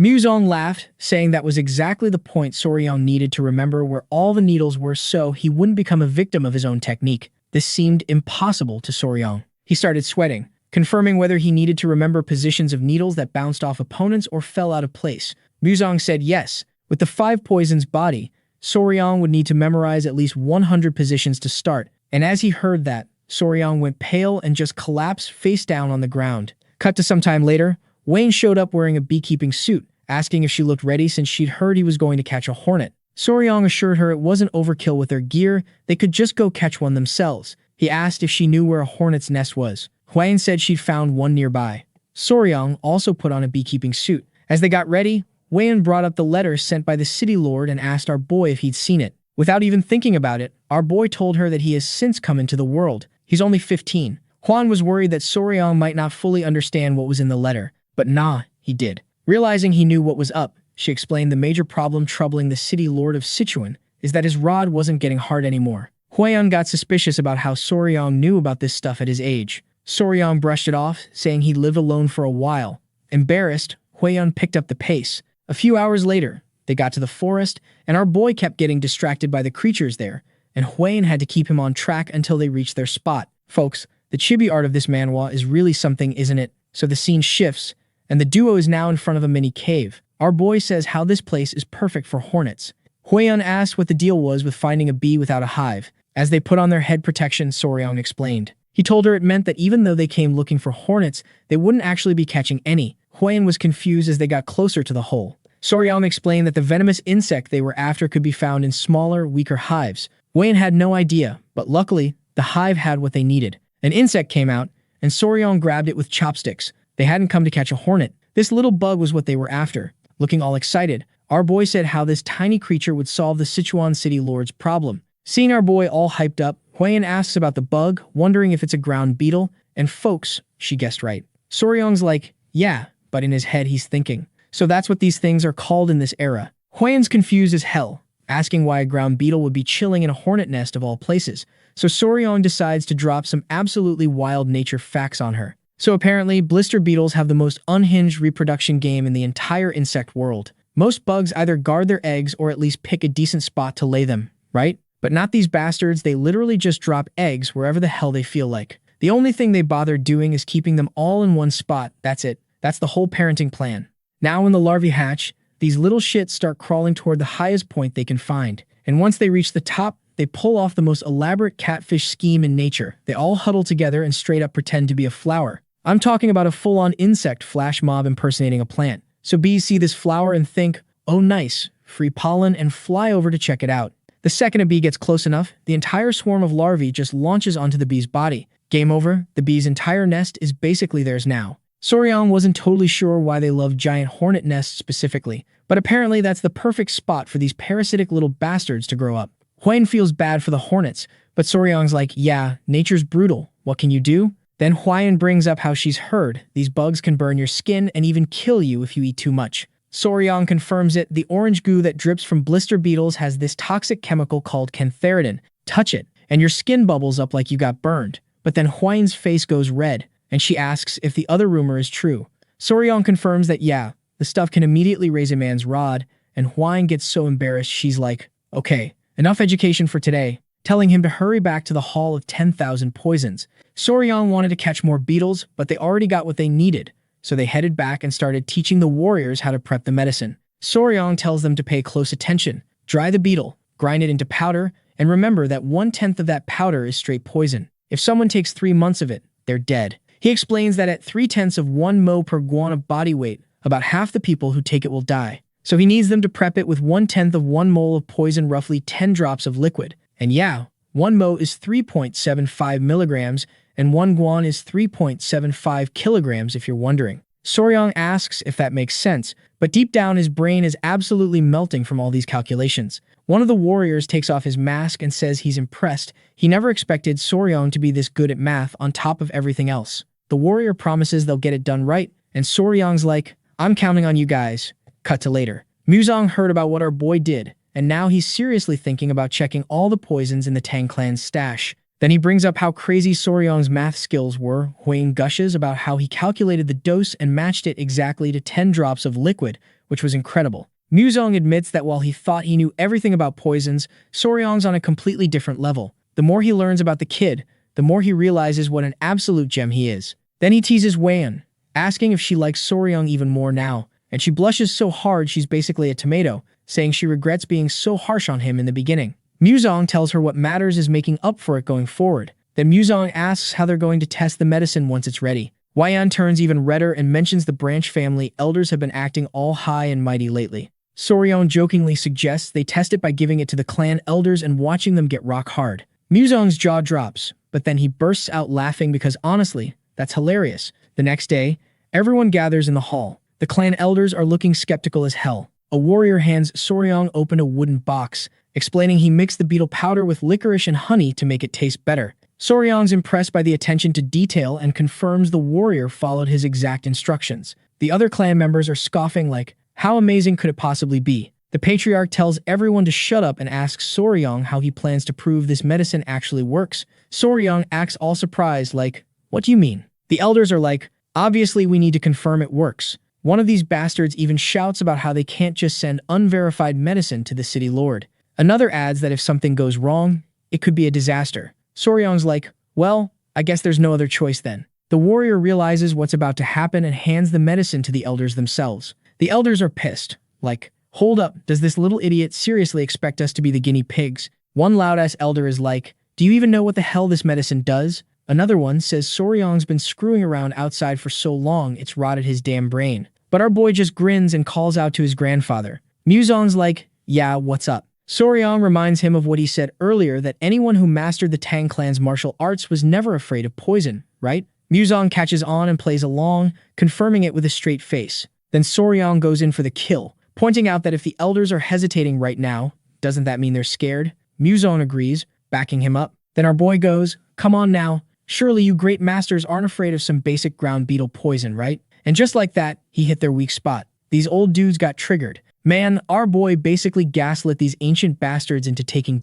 pills, and they fell for it. I'm getting some serious Lloyd vibes here. One of them splits the medicine in two, all puffed up, saying they've got nothing to fear from such low-grade poison. They take a pill, telling Soryong he's seriously underestimated them and warning him that if nothing happens, there's going to be hell to pay. Another elder is going off about upholding the clan's laws and principles as they're chewing this medicine down. Everyone's silent, watching. Then the elders smirk at each other like, see, told you. Nothing's happening. But then the sleeping giant awakened, and their eyes went wide with embarrassment. And so that day, the laws and principles of the Tang clan were set straight literally and magnificently. The medicine got sent to the city lord, and surprise, surprise, it worked perfectly. A little while later, you got these elders awkwardly walking through the hall, holding their robes way out in front of their bodies, trying to hide the evidence of their enthusiasm. Anyway, Soryong's telling Muzong that just like he predicted, provoking these old dudes with anything poison-related made them fall for it instantly. They're so proud of their poison skills, they can't help themselves. Muzong gets it. These are men who've got nothing left except their pride and reputation. So of course it worked. But Muzong also points out that despite being annoying as hell, they genuinely care about the clan. He tells Soryong not to hold it against them too much because at the end of the day, they're still family. Soryong nods, saying he understands. Just then, Huayan comes sprinting up looking panicked as hell, saying something terrible just happened. They're like, yo, what's wrong? And she says their children are acting really strange. Our boy Soryong's face goes pale, looking confused as hell about what she just said, while Muzong immediately grabs this bastard by the collar with murder in his eyes, demanding he explain what the hell is going on right now. Why the hell do they already have kids when they haven't even gotten married yet? Huayan jumps in like, yo, Gramps, chill. I'm talking about those spotted centipedes he's been raising, not actual human babies. Hearing that, our boy pauses for a second. He's thinking about how he was so focused on his training grind that he completely forgot about his bug babies, and the first news he got of them is that something happened to them. So he reaches toward Huayan, assuming she's got them tucked away somewhere. Huayan screams, they're not on me. And Muzong's just standing there like, bruh, what is happening right now? In the next scene, they find the 3 blue-spotted centipedes looking absolutely cooked, like they went from vibrant blue to crusty brown. Oh, and Soryong's got a fresh handprint slapped across his face as a souvenir from earlier. He's staring at these bugs with maximum concern while Huayan's freaking out. saying they looked fine before, worried they caught some bug disease.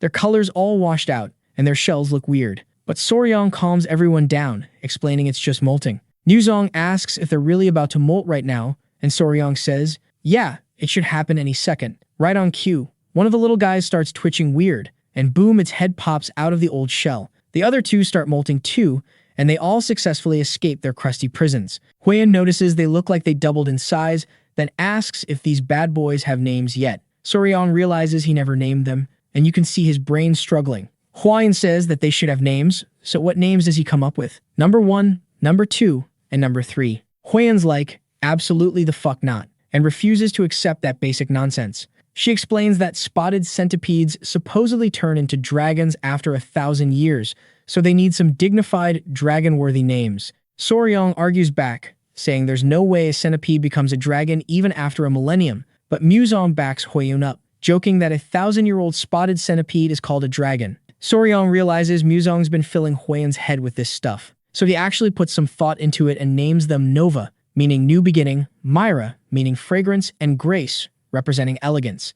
Huiyan's happy with this since naming the kids is traditionally the dad's job anyway, and just like that, the centipede children have proper names. Fast forward a whole day, and the centipedes are back to clinging to Soryong. His body's still not 100% dry yet, but he can move around, though things feel awkward now because these bugs got heavy. They went from thick sausage size to full-on forearm length. While he's just chilling there, cuddling his bug babies, he overhears two dudes walking by. One's holding a fat pouch, bragging about how the Sichuan people are so easy to fool. This obviously catches Soryong's attention. Cut to the pavilion where Chelsen's got some fire news. The medicine they sent to the Sichuan city lord worked perfectly, and Homeboy sent back a thank you message with a generous bag. Soryong and Huiyan are hyped. Chelsen's feeling himself, proud that he's already getting benefits right after accepting Soryong as his son-in-law. Our boy really came through. Since Soryong helped out, Chelsen wants to give him an elixir as thanks because if he called it a reward, Soryong would probably refuse. Soryong remembers his grandpa saying elixirs boost your internal energy.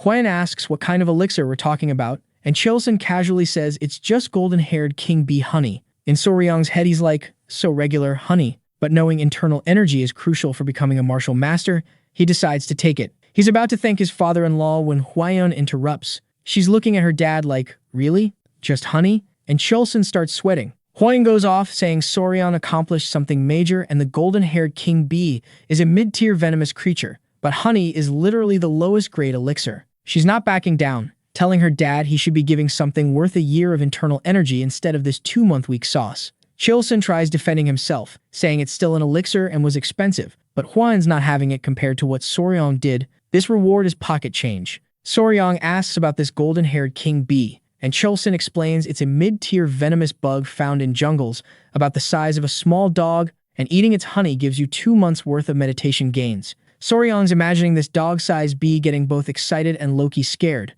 but Huiyan brings him back to reality. She keeps pressing her dad, and Chelsen clarifies he wasn't trying to lowball. Soryong, he thought our boy might want to see the bee in person. Soryong gets immediately hyped, asking if he's saying what he thinks he's saying. Yup, that's exactly what Chelsen meant. In Soryong's mind, this translates to you can go harvest the honey yourself, and he's done this kind of thing back in his YapTuber days. Man's practically vibrating with excitement as they head to the door, bragging that he's basically a bee expert. Chelsen knew he'd be into it. Soryong asks what the golden-haired king bee looks like, and Chelsen just says, it looks like a bee. Huiyan can only sigh at these two idiots, and just like that, the honey harvesting adventure begins. Now, Chelsen hooked them up with premium info, so they figured they'd have the place to themselves. But when they arrive, there are 2 whole clans throwing hands over the bee. Turns out both clans bought the same information. One guy asks if the person who sold it had messy hair and a big mole, and the other clan confirms it's the same dude, but they're not backing down. Hearing this, Soryong remembers those 2 scammers he overheard earlier.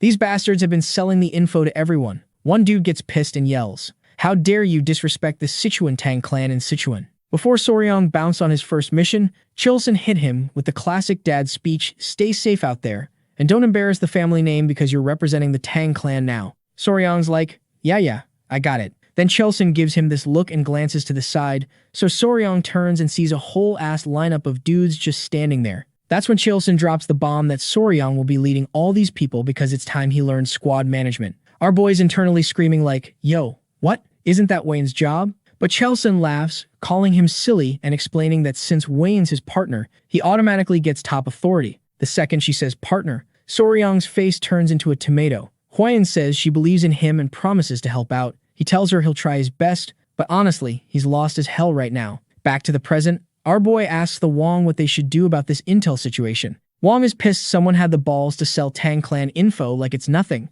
and Hwayan's radiating murder vibes, questioning who the would sell information that the Sichuan Tang Clan paid for. The other clans immediately recognize her as the poisonous flower, and one dude nearly pisses himself seeing an actual Tang Clan descendant standing there. He scrambles to kiss ass, saying he's from the Central Wind sect and they want zero beef with the Tang Clan. They're out. The Noble Origin sect also nopes out. Even the Jade Ghost Slayers, looking pained as hell, decide to bounce. One swears they'll find whoever sold them fake info and skin him alive. Soryang's realizing just how much power the Tang Clan name holds and asks Wong if they're good now. Wong says nah, those sketchy unorthodox groups definitely aren't giving up. He suggests camping nearby and taking shifts on watch since those bastards are probably hiding somewhere waiting. Soryang looks worried, but Wyan reassures him it'll be fine.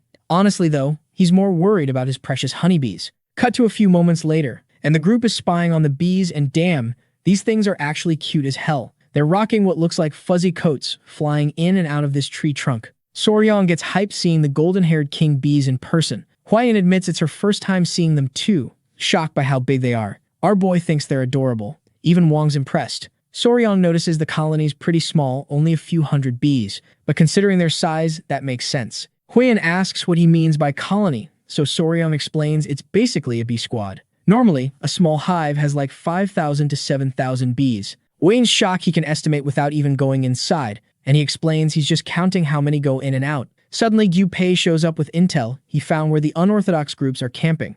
Wong asks where, and Gu Pei confirms they set up on the opposite side, just like predicted.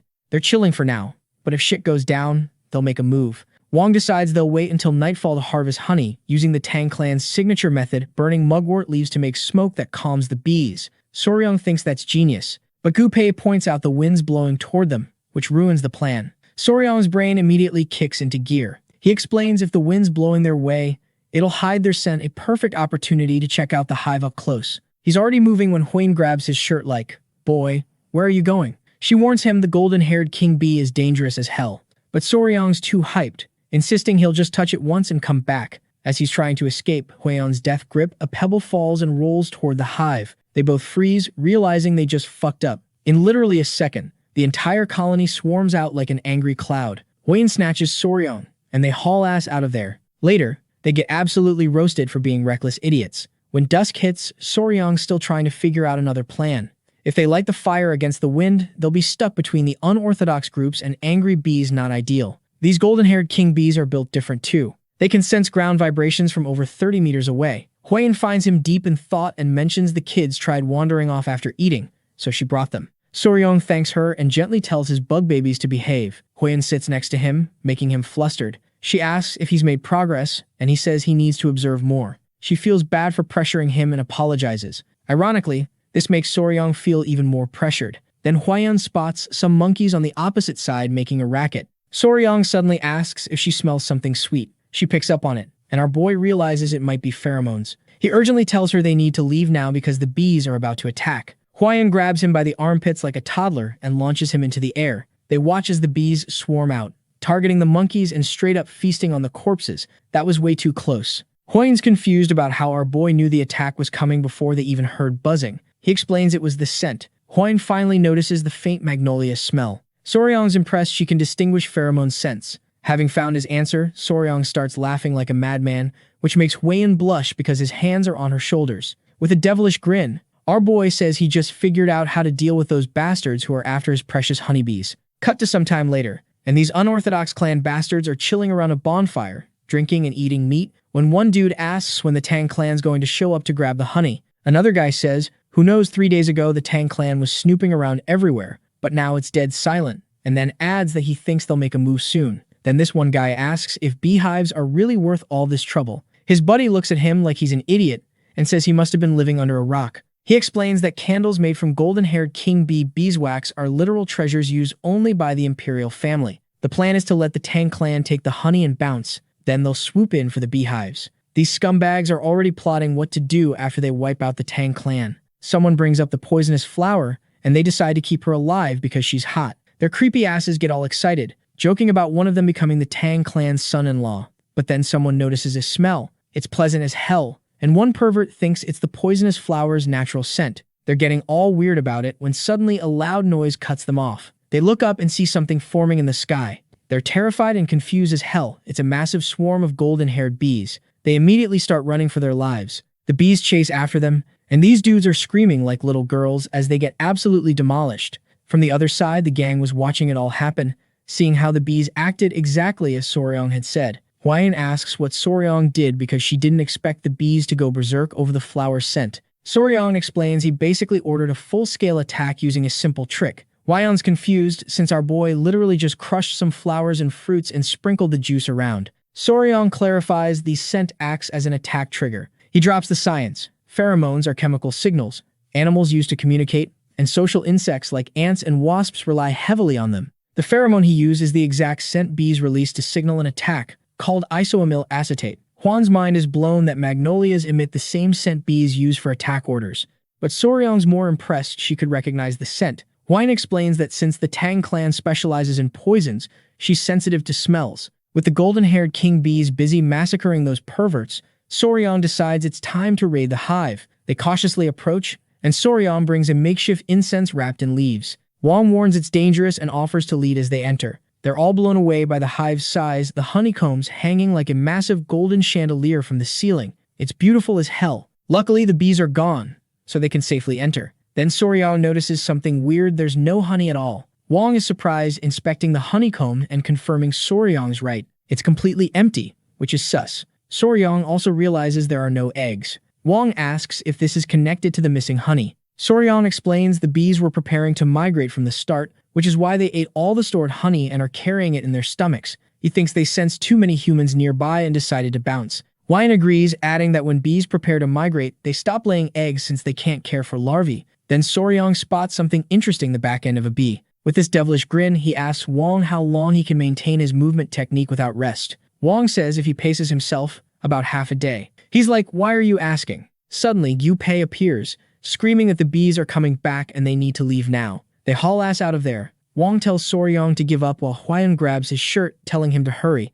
Gu Pei is panicking, yelling at them to get out. Something's bulging from Soryong's chest. Time passes, and yeah, that was close as hell. Wayne's grateful they escaped before the bees returned. Then she stops mid-sentence, distracted by whatever's on Soryong's chest. Soryong immediately reveals a little bee head poking out from his clothes. He explains it's the queen bee of the golden-haired king bees. Since there was no honey, he brought the one who can make it instead. Everyone goes pale, sweating bullets. The queen bee makes a cute little noise. Soryong tells Hwang the bees will soon realize their queen is missing and start chasing them. Instead of being worried, our absolute madman seems delighted, gently rubbing the queen bee's head. He tells them to run, and so begins the life or death chase with our boy basically kidnapping royalty. The scene shifts, and Hwang's got Soryong on his back, running like somebody's chasing them with a flamethrower. Oh wait, it's actually way worse because the queen bee's throwing the mother of all tantrums. Soryong's trying his best to calm her down, sweet-talking her like, baby, I promise I'll take you somewhere nice and quiet. Nobody's going to bother you there, just chill. Fast forward a few days, and these guys have been running non-stop. Nobody's sleeping, everyone's pushing their movement techniques to the absolute max, and they're all running on pure fumes at this point. By the time they reach wherever the hell they're going, some of the Venom Blood Unit guys have already dropped out of the race. Soryong's mentally making a note to himself. Yeah, I'm definitely learning those mobility techniques when we get back. Right then, one warrior just trips and eats dirt. This poor bastard's lying there looking like a zombie, snot running down his face, and drool everywhere. Soryong's not looking much better either, with his own massive dark circles. He's hoping that once they get the queen bee far enough from her original spot, maybe the other bees will finally give up and stop trying to murder them. But Hwang is losing faith, asking if they can even escape this nightmare. 3 days later, even Hwang taps out and collapses. Now there's literally nobody left to carry Soryong, so Hwayun steps up and tells him she's got him. Our boy's trying to be all noble, like, nah, I'm good. I can run on my own, but she doesn't have time for his heroic bullshit, so she just grabs him and takes off running. Cut to the Tang clan entrance, where 2 guards are chilling when they spot someone coming. They recognize their young lady, and their jaws drop to the floor seeing how absolutely wrecked Hwayun and Soryong look, supporting each other. The guards immediately start calling for backup. All the commotion brings Muzong and Cheolson running out, and they're just stunned seeing these two looking half dead. Huyen looks like she's about to pass out any second. Cheolson immediately lays her head on his lap to heal her, then turns to Soryong with murder in his eyes, demanding to know what the hell happened. Our boy's like, "Yo, relax man. She's just exhausted from using mobility aids for 10 days straight without stopping." Soryong's in a rush though, and tells everyone they need to get to the training grounds right now. Muzong's confused as hell until Soryong pulls out the queen bee from his clothes and explains the other bees are about to swarm this place, so they need to go to the ancient tree in the training grounds. Everyone's standing there in shock except Muzong, who's actually amused by Soryong's absolute insanity. Cheolson's just staring in disbelief, like, "I sent you to get honey, and you brought back the entire queen bee." Muzong puts a hand on Soryong's shoulder and just says, "Let's go." And suddenly, Muzong yeets them both into the air. Soryong is screaming his lungs out as they're flying. When he screams again, the old man's like, "What's wrong now?" Soryong yells back that the bees are coming. Muzong looks back, sees this massive swarm, and asks if Soryong seriously brought all those bees. They're almost at the tree, so they push it into overdrive. Soryong's body can barely handle the speed, but thankfully, Muzong's got him locked in tight. They land at the ancient tree. Soryong walks up and starts explaining to the queen bee that this is the new crib he mentioned. He gently lets her go, asking if she likes it. The queen bee makes this cute little noise and then checks out the tree, then turns back to Soryong, looking all excited, basically saying, "Yo, you were right. This place is sick." Muzong suggests they dip because the swarm's about to arrive. The clan members all watch as this massive colony flies overhead.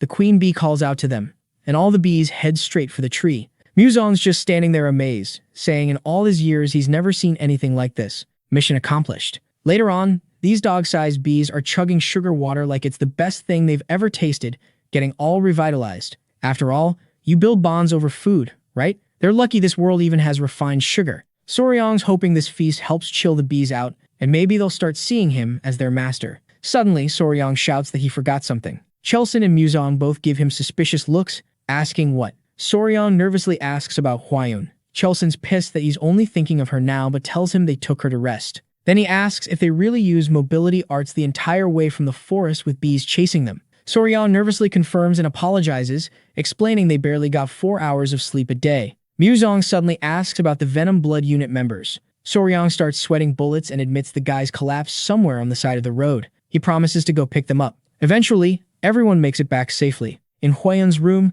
she's already awake and looking energetic enough to sit up. Soryong's chilling by her side. Hwayun happily mentions the bees got their strength back. Soryong shares that they're currently gathering nectar from the poisonous flowers on Tang Clan Mountain. Hwayun thinks it's adorable. Suddenly, Gu-pei bursts in panicking, saying something's wrong with the bees. They're searching for something. They rush outside. The bees are scattered everywhere until they spot Soryong. Then they all swarm him and start pulling on his shirt. They're pulling so hard they literally lift him off the ground. Hwayun's jaw drops, seeing Soryong getting flown by a swarm of bees. Our boy's in the air looking absolutely ridiculous, with his legs straight and arms spread out in a T-pose. Eventually, they drop him. Soryong asks why they're making such a fuss around their hive. Something must be up. The bees nudge him, and he gets the message. They want him inside the hive. Looking around, he sees they've already built part of it. Then he notices the queen bee approaching. Soryong holds out his hands, asking if she wants a lift. He can't even move because other bees are clinging to him, one even pinching his cheeks like he's a toddler.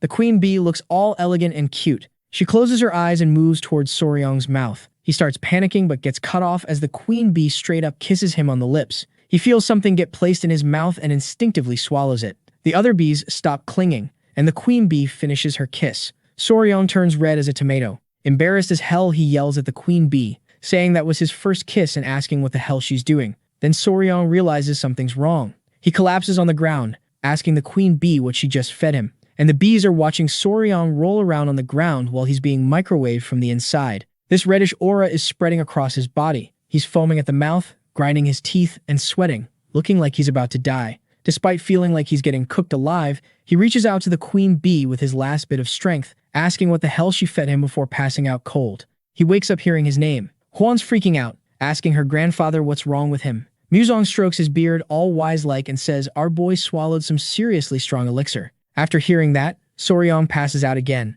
Muzong channels his chi to help while Hwan takes care of him with a warm towel. When he finally wakes up properly, his hair's a mess, and he asks where he is. She tells him he's in the medical wing.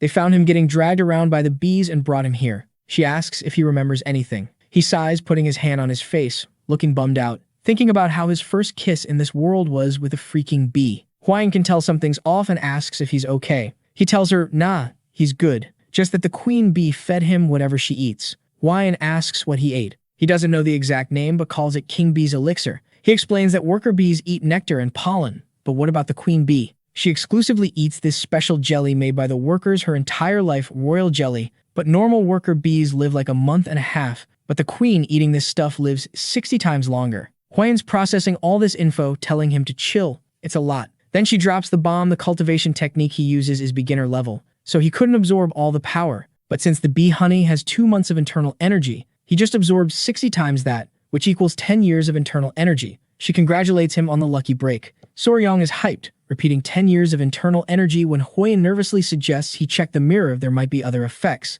He picks it up, and his jaw drops. His skin is stupid smooth, like a woman's. He touches his face, shocked at how soft it is.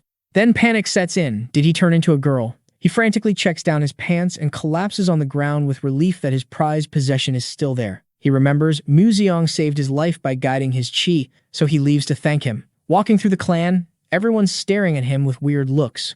The stares are pissing him off, so he just books it while people laugh. He gets to the restaurant and peeks in. His mother-in-law spots him immediately and gushes about how handsome her son-in-law looks. She teases her daughter about being jealous of his skin. Everyone's having this huge banquet when his father-in-law asks for the full story. Soryong explains the queen bee liked her new home and rewarded him by dragging him into the hive and feeding him the elixir. His mother-in-law is fascinated that even bugs know gratitude. Museong asks if they can get more since it would benefit the clan big time. Chulson agrees even the honey would be treasure, but the elixir would be insane. His mother-in-law gets all hyped, asking if he can get more. Soryong thinks it over. With regular bees, they could trick them into making royal jelly, but these intelligent bees, nah, they get wrecked. Plus, what he ate came directly from the queen, not worker bees. He's debating if he should be honest. Finally, he says he doesn't think it's possible. Everyone asks why not. He says even if someone could get it, they wouldn't want to. Chulson asks if it tastes bad. Sweating bullets. Soryong reveals the elixir comes directly from the queen's mouth,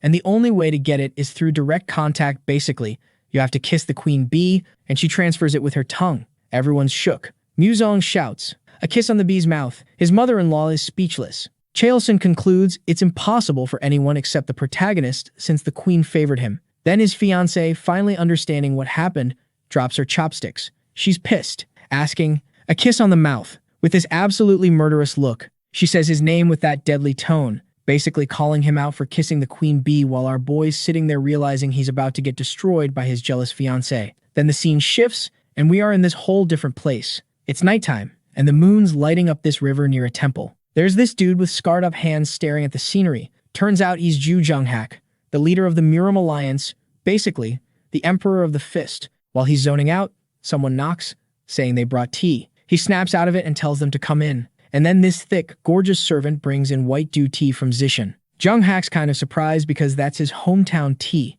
As she's pouring it, he's about to take his first sip when someone knocks again, completely ruining his tea time. It's the military advisor, Jin Hu. The emperor puts down his cup, looking confused, asking what he's doing here this late, and lets him in. Jin Hu. And then this handsome long-haired dude walks in, apologizing for the interruption. He's got urgent news from the Tang Sichuan clan. The emperor tells him not to worry. If he rushed here, it must be important. Jin Hu drops a red scroll on the table, revealing that Enyang got his head chopped off by the Tang clan, and they scored his secret poison manual. The emperor loses it, smashing the teacup to pieces. He demands to know where and how they got the manual. Jin Hu casually explains how after Enyang got his ass kicked by the Poison King, he disappeared for a bit, then went to live in seclusion on Hainan Island. Then, with this enthusiastic smile, he drops an even crazier story. Apparently, a young warrior and his poisonous creatures killed Enyang. The emperor's shocked since he's never heard of anyone using poisonous creatures before. Jin Hu sits down, saying he's got interesting stories the leader would definitely want to hear, but then the servant starts staring at him hard with this suffocating aura. Cut to the Tang clan patriarch's hall. Everyone's seated, including Soryong, Huayan, her mom, and the great patriarch. One elder asks if it's true people sold their info to outsiders. Another elder is pissed he can't believe people are trashing the clan's reputation. Soryong's whispering to Wayne, confused why nobody's saying anything harsh to his father-in-law. She smiles, saying it's normal. The patriarch knows they messed up the clan's reputation. The collateral branch elders are mad too, but they're all family. He's already investigating and plans to go to Yingguan himself. One elder asks what poison the patriarch is going to use. The patriarch casually lists off soul-destroying poison, then blood-burning poison, then intestine-necrotizing poison, his eyes shining with straight-up malice. When they're in agony with their blood burning and organs melting, he'll finish them with 7-step soul-snatching poison. Soryang's in shock. This is straight assassin-level poison cocktail stuff. The patriarch says he's leaving immediately and tells someone to summon the Poison Annihilation Unit. Later, the Poison Annihilation Unit gathers dudes in masks and hoods. The patriarch tells his son-in-law to take care, promising he'll be back soon, and being the good, caring son-in-law that our boy is, he wishes him good luck and tells him to be careful, but the patriarch's confused. He's like, it's not me who should be careful, it's our enemies who should be careful, and heads out with the unit. Soryang asks Huiyan if that's really the Poison Annihilation Unit first time he's seen them. She confirms, saying they do hard work. With a smile, she explains their job is mainly erasing people, hence the name. Our boy's shocked, thinking, this counts as hard work? While they're talking, someone coughs. It's the Tang clan elders. Soryang and Huiyan greet them respectfully. The elders ask about his lucky encounter. Soryang nods, wondering if they're after the royal jelly. Nah, the elders are nervous they came to ask a favor. Soryang asks what they want if it's about the bees. They get more nervous, saying no way they wouldn't covet that. One elder pulls Soryang close and whispers, asking if he remembers the ground beetle medicine. Our boy created it and has the authority. Soryang starts smiling, pulls out the medicine and starts juggling it. He says if the elders help him adapt to the clan, there's nothing he can't give them. The elders laugh, promising to help their son-in-law. Just then, the great patriarch comes out, seeing the elders laughing. Just as Soryang's about to hand over the medicine, the patriarch asks what's so cheerful. They panic and start dancing to cover it up, saying it's just a friendly gathering. The patriarch buys it, thinking they finally realize Soryang's value. Just then, someone bursts in, reporting a big problem. Everyone's curious, and the patriarch asks what. Gu Pei reveals Lord Sichuan is on the verge of death. Everyone's shocked. Soryang asks if he used the medicine correctly. So Gu Pei told the whole story of how, after seeing the effects, the city lord took a new concubine and took more than double the suggested amount. Our boy starts sweating, thinking about the consequences. The patriarch's disappointed and decides to check it out. Since Soryang's the only man left, he's entrusted with protecting the women. Our boy takes responsibility. The patriarch leaves and Soryang chills, thinking nothing can happen while they're gone. Hours later, it's night. Soryang and Huiyan are sitting on a bench. She asks how he's finding the dual origin art of the 10 poisons he's learning. He says it's easier to understand now if the 5 poisons technique felt like one big orb moving inside him. This is like a 2-cylinder engine. Huiyan realizes he must have poison tolerance now, plus he can release internal energy directly or put it into objects. Soryang's intrigued and wants to try his new technique. They set up a straw dummy. Soryang unsheathes a dagger and concentrates. Powerful green energy starts coming off his body. The first step is moving internal energy from left to right, then rotating both orbs in the same direction. Once the chi circulates through his body, he opens his eyes and throws the dagger at the dummy. It moves like lightning, piercing straight through the straw dummy. Soryang is hyped, and Huiyan praises him for imbuing chi into the dagger. The knife sticks in the wall right in front of 2 masked dudes. At first they think they got caught and should eliminate these 2, but seeing the straw dummy they realize it was a coincidence. One's holding a book, the Blood Hand Poison Art Secret Manual, saying how their job's done. So they decide to bounce before something bad happens, but they can't help but think how the Tang clan guards are idiots for neglecting the training hall security and think that the escape is going to be easy. But then this pink aroma spreads through the air. The men tense up because they don't know where it's from. Right above them is the queen bee staring at them hard, knowing these guys are intruders. So a few seconds later, screams start echoing through the area, and our boy's standing there like, what was that? While Huiyan immediately snaps her head around, saying she thinks someone's hiding in the bushes. They look over and spot these ninja wannabes, 2 crouching down trying to be stealthy, and one just standing there like a complete moron. And the queen bee's attacking one of them, and this dude's looking around all confused like, why are there bees here? Soryang and Huiyan instantly realize these are intruders. Huiyan's face goes from 0 to murder mode real quick, and she launches herself at them, screaming for Soryang to shoot the arrow. Meanwhile, the queen bee's absolutely demolishing this one guy's ear. He's grabbing at it with tears streaming down, literally begging his homies for backup. One ninja sees Huiyan charging like a goddamn missile, completely shits himself, and screams at everyone to bounce. The queen bees still latch onto one guy while the other 2 are running for their lives. Huiyan whips out her actual whip and slams it into the ground, creating this mini explosion, but these bastards dodge it like it's nothing. The guy getting violated by the queen bee pulls out his sword and goes for Huiyan. Meanwhile, the bee's still clinging to his head, and Soryang's losing his mind, screaming for her to watch out. This man unleashes a powerful attack, while the queen's literally attached to his skull, but Weiyan blocks it like it's nothing. Before he can even process what happened, she counterattacks Whip to the face, creates an explosion, sends the queen bee flying, and she lands behind him all cool and collected. Dude passes out and faceplants into the dirt. Soryang's jaw is on the floor, but Hwayne just calmly tells him she's fine. Then this weird evil energy starts coming out of the knocked out guy's body. The queen bee lands on Soryang's shoulder while he's panicking about whether this dude's even alive. Within seconds, the man just dies. Wan reveals he bit down on Poison Bro had some serious secrets. She decides they need to hunt down the other intruders and tells Soryang to follow along with Gyu Pei, the Venom Blood Unit leader. Cut to nighttime in the forest. Soryang, Pa, and the clan members are chasing these ninjas through the woods. Everyone's keeping pace except Soryang, who's dying back here, sweating like crazy. He tries using his technique, stomps the ground so hard it literally breaks, and his body sinks into the ground. He starts screaming his lungs out while small centipedes crawl out of his clothes. Pei turns around confused, asking if he's good, and Soryang has literally created a massive crater. They stop to pull him out, and when he looks down, there's a bunch of green snakes just staring at him. PA explains it's a snake nest and they're extra aggressive right now, so everyone needs to be careful.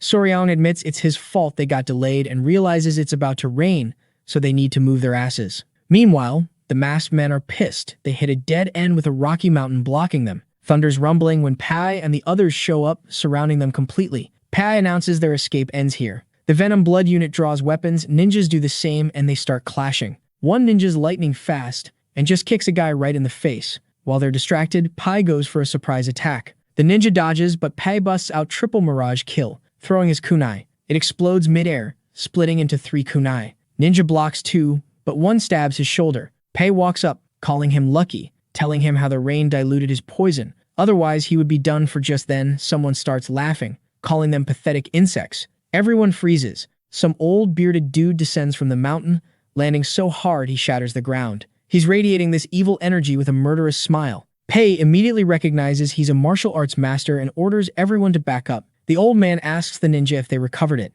Ninja pulls out a book, saying how they couldn't get the real deal but got their hands on the copy of the Unyang's secret forbidden manual. Soryang's eyes go wide, recognizing it's the Blood Hand Poison Arts secret manual the patriarch warned him about. The old man reads through it with this sinister smile. PA demands to know who he is, but the old man straight up ignores him, saying how the book is just a copy and it's missing the critical formulas, but it's enough for what he needs. He closes it, saying it's the perfect way to announce his return, then orders the ninjas to kill everyone. Bloody Glory cracks his fingers and extends his hand toward his dead companion's corpse. Red energy emerges, and blood literally shoots from the body into his palm. Pei's eyes go wide. Recognizing this technique, Soryang can't believe what he's witnessing. The ninja's eyes start glowing as he absorbs all the blood, and the kunai in his shoulder falls out. The wound heals completely like nothing happened. The old man summons an energy ball, revealing he's an elder of the blood cult, the Blood Hawk Dagger Claw, named Lord Chiank. Realizing that things are about to get messy,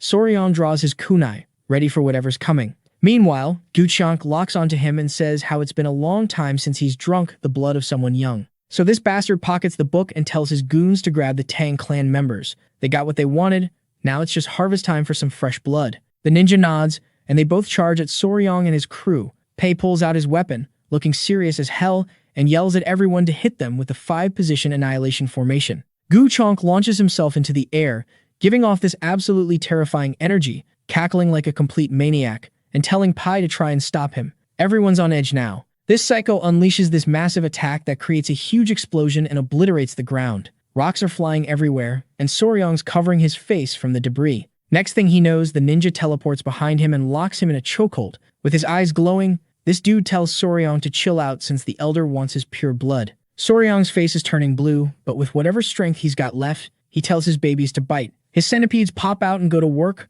biting the ninja's wrists and neck. The ninja's confused as hell centipedes, then someone chucks a kunai that lands right in his skull. The centipedes bounce back to Soryang, and the ninja's body just bursts into flames. Soryang looks up, and his face lights up. It's Huan, the clan elder, and Wong coming in clutch. Wong's jaw clenches, realizing what's going down. Pei says with this nervous look that they're getting attacked by a blood cult elder. Huan's eyes go wide, she can't believe what she's hearing. She starts freaking out and books it toward them, yelling at everyone to back up Pei. Wong's right behind her, telling them to switch the formation to the 9 poison annihilation. Guchank beats down another member and tosses him like a ragdoll, but Pei and the crew surround him with the new formation. This psycho actually smiles when he realizes Soryong's the one who killed that other blood cult guy, then starts clowning on how that legendary warrior got taken out by centipedes of all things. Wong's pissed off at this old bastard's attitude and tells him to shut his mouth, he's getting buried right here. An insane grin spreads across Gyuchong's face as his body starts radiating this evil energy, telling them to try it if they think they're tough enough. The fight kicks off under crazy heavy rain with fire popping off everywhere. One clan member gets hurt, and Soryong wraps up his arm while the guy is screaming in pain, telling him to hang in there. Soryong's worried things are looking bad, their sides getting worn down. Gyuchong grabs another member by the throat and starts draining his blood with this sick smile. Everyone's getting weaker, while this blood cult bastard's getting more hyped. He heals himself by drinking blood. He goes after Huan and slams her into a tree. She drops, gritting her teeth from the pain. Soryong runs over, worried about his future wife, grabbing her shoulders and asking if she's okay.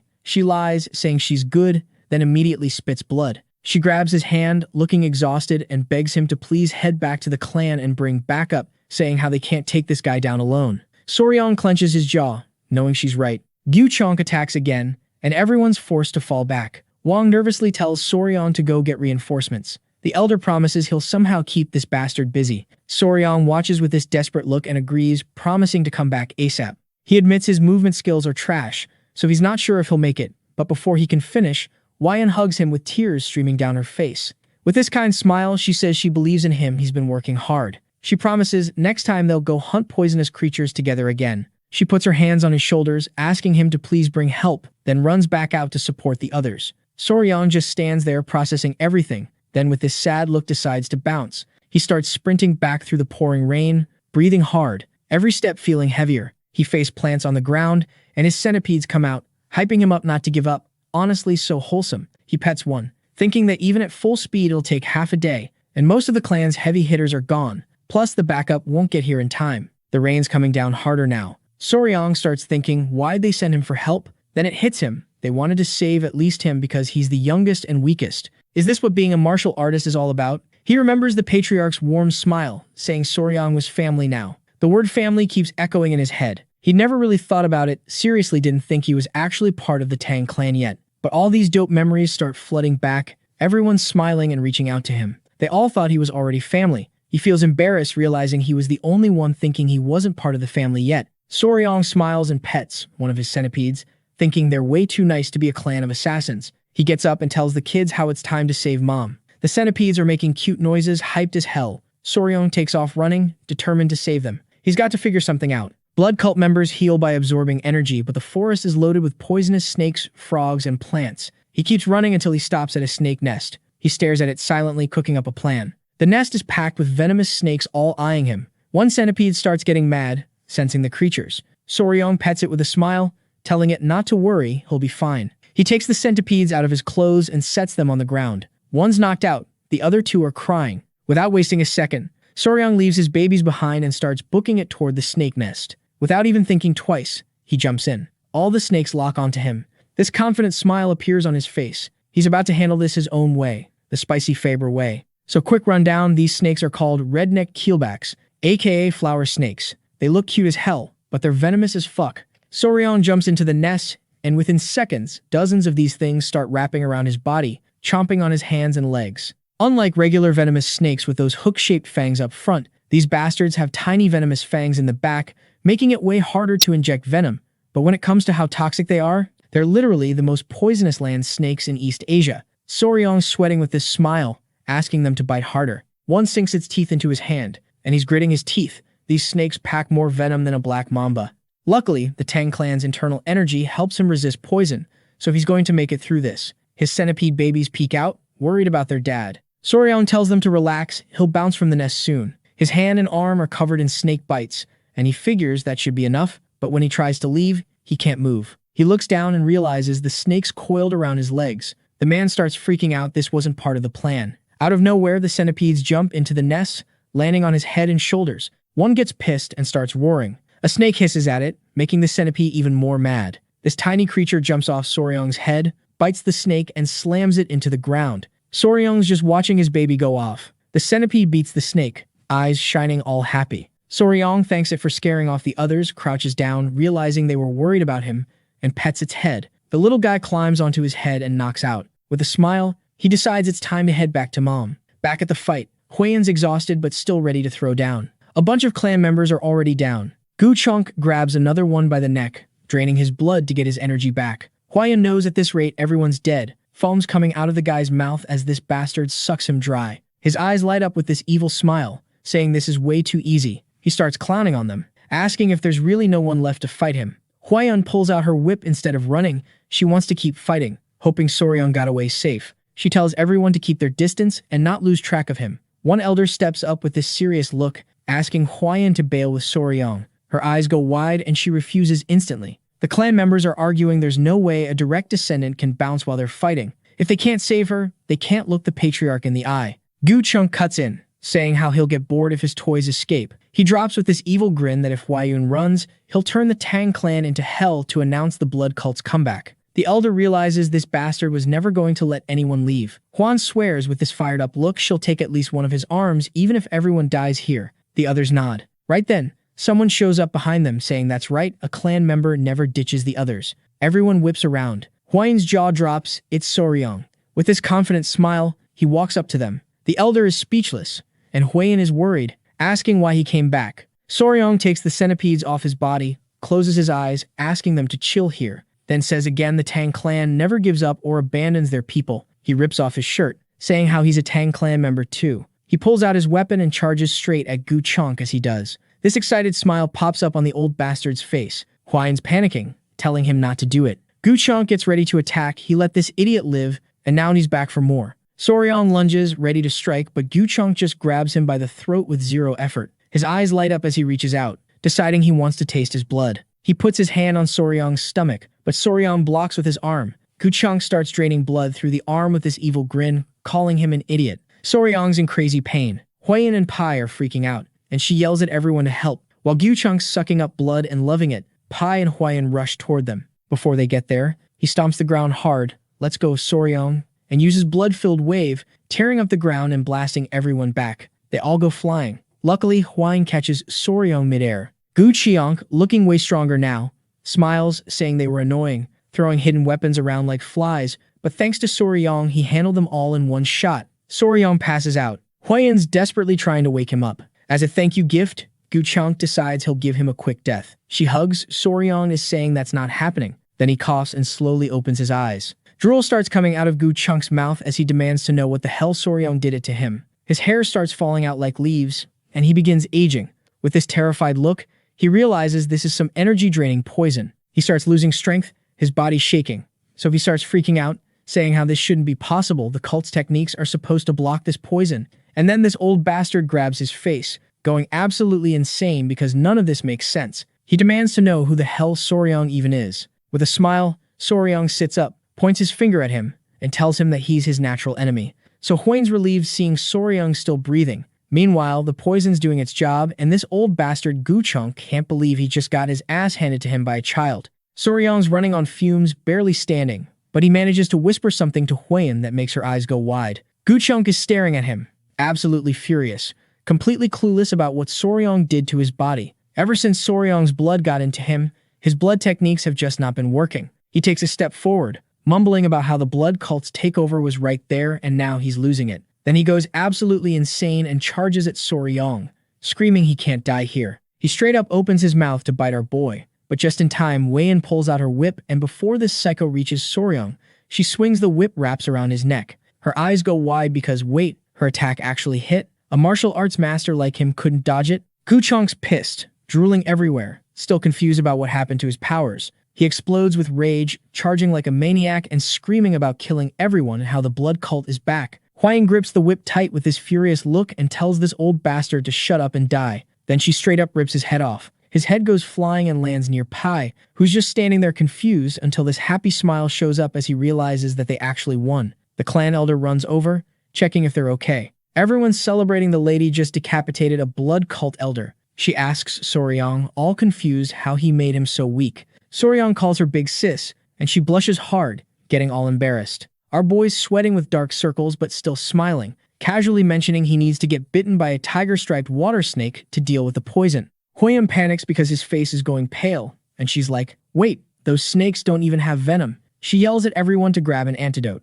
The scene shifts, and Soryang wakes up drooling in bed. The patriarch tells him not to move yet. Soryang is face down, asking what's happening while the patriarch uses his power on his back. Then Grandpa drops the bomb. It's been 10 days since he passed out. Our boy's in shock. Hwine mentions that thanks to him, she got to chop off that bastard's head, and then they carried his knocked-out body back. The poisoning was so bad that if Grandpa hadn't come back early, he would have been screwed. Soryang gulps, remembering his past life snake bites. He almost died twice from them. After the patriarch finishes treatment, Soryang sits up with Hwane's help. The patriarch grabs his shoulders, all curious, asking if tiger-striped water snakes really have venom and how he beat the blood cult elder. Hwayne panics, telling Grandpa to chill. Our boy's dizzy but explains, holding up 2 fingers, that these snakes are venomous with 2 types of venom, one in the mouth and another from glands in the back of their neck. Both of them are sitting there shocked because they had no idea. Soryang mentions these snakes are shy and usually run from humans, plus their fangs are tiny, so they can't inject venom as well as the other snakes.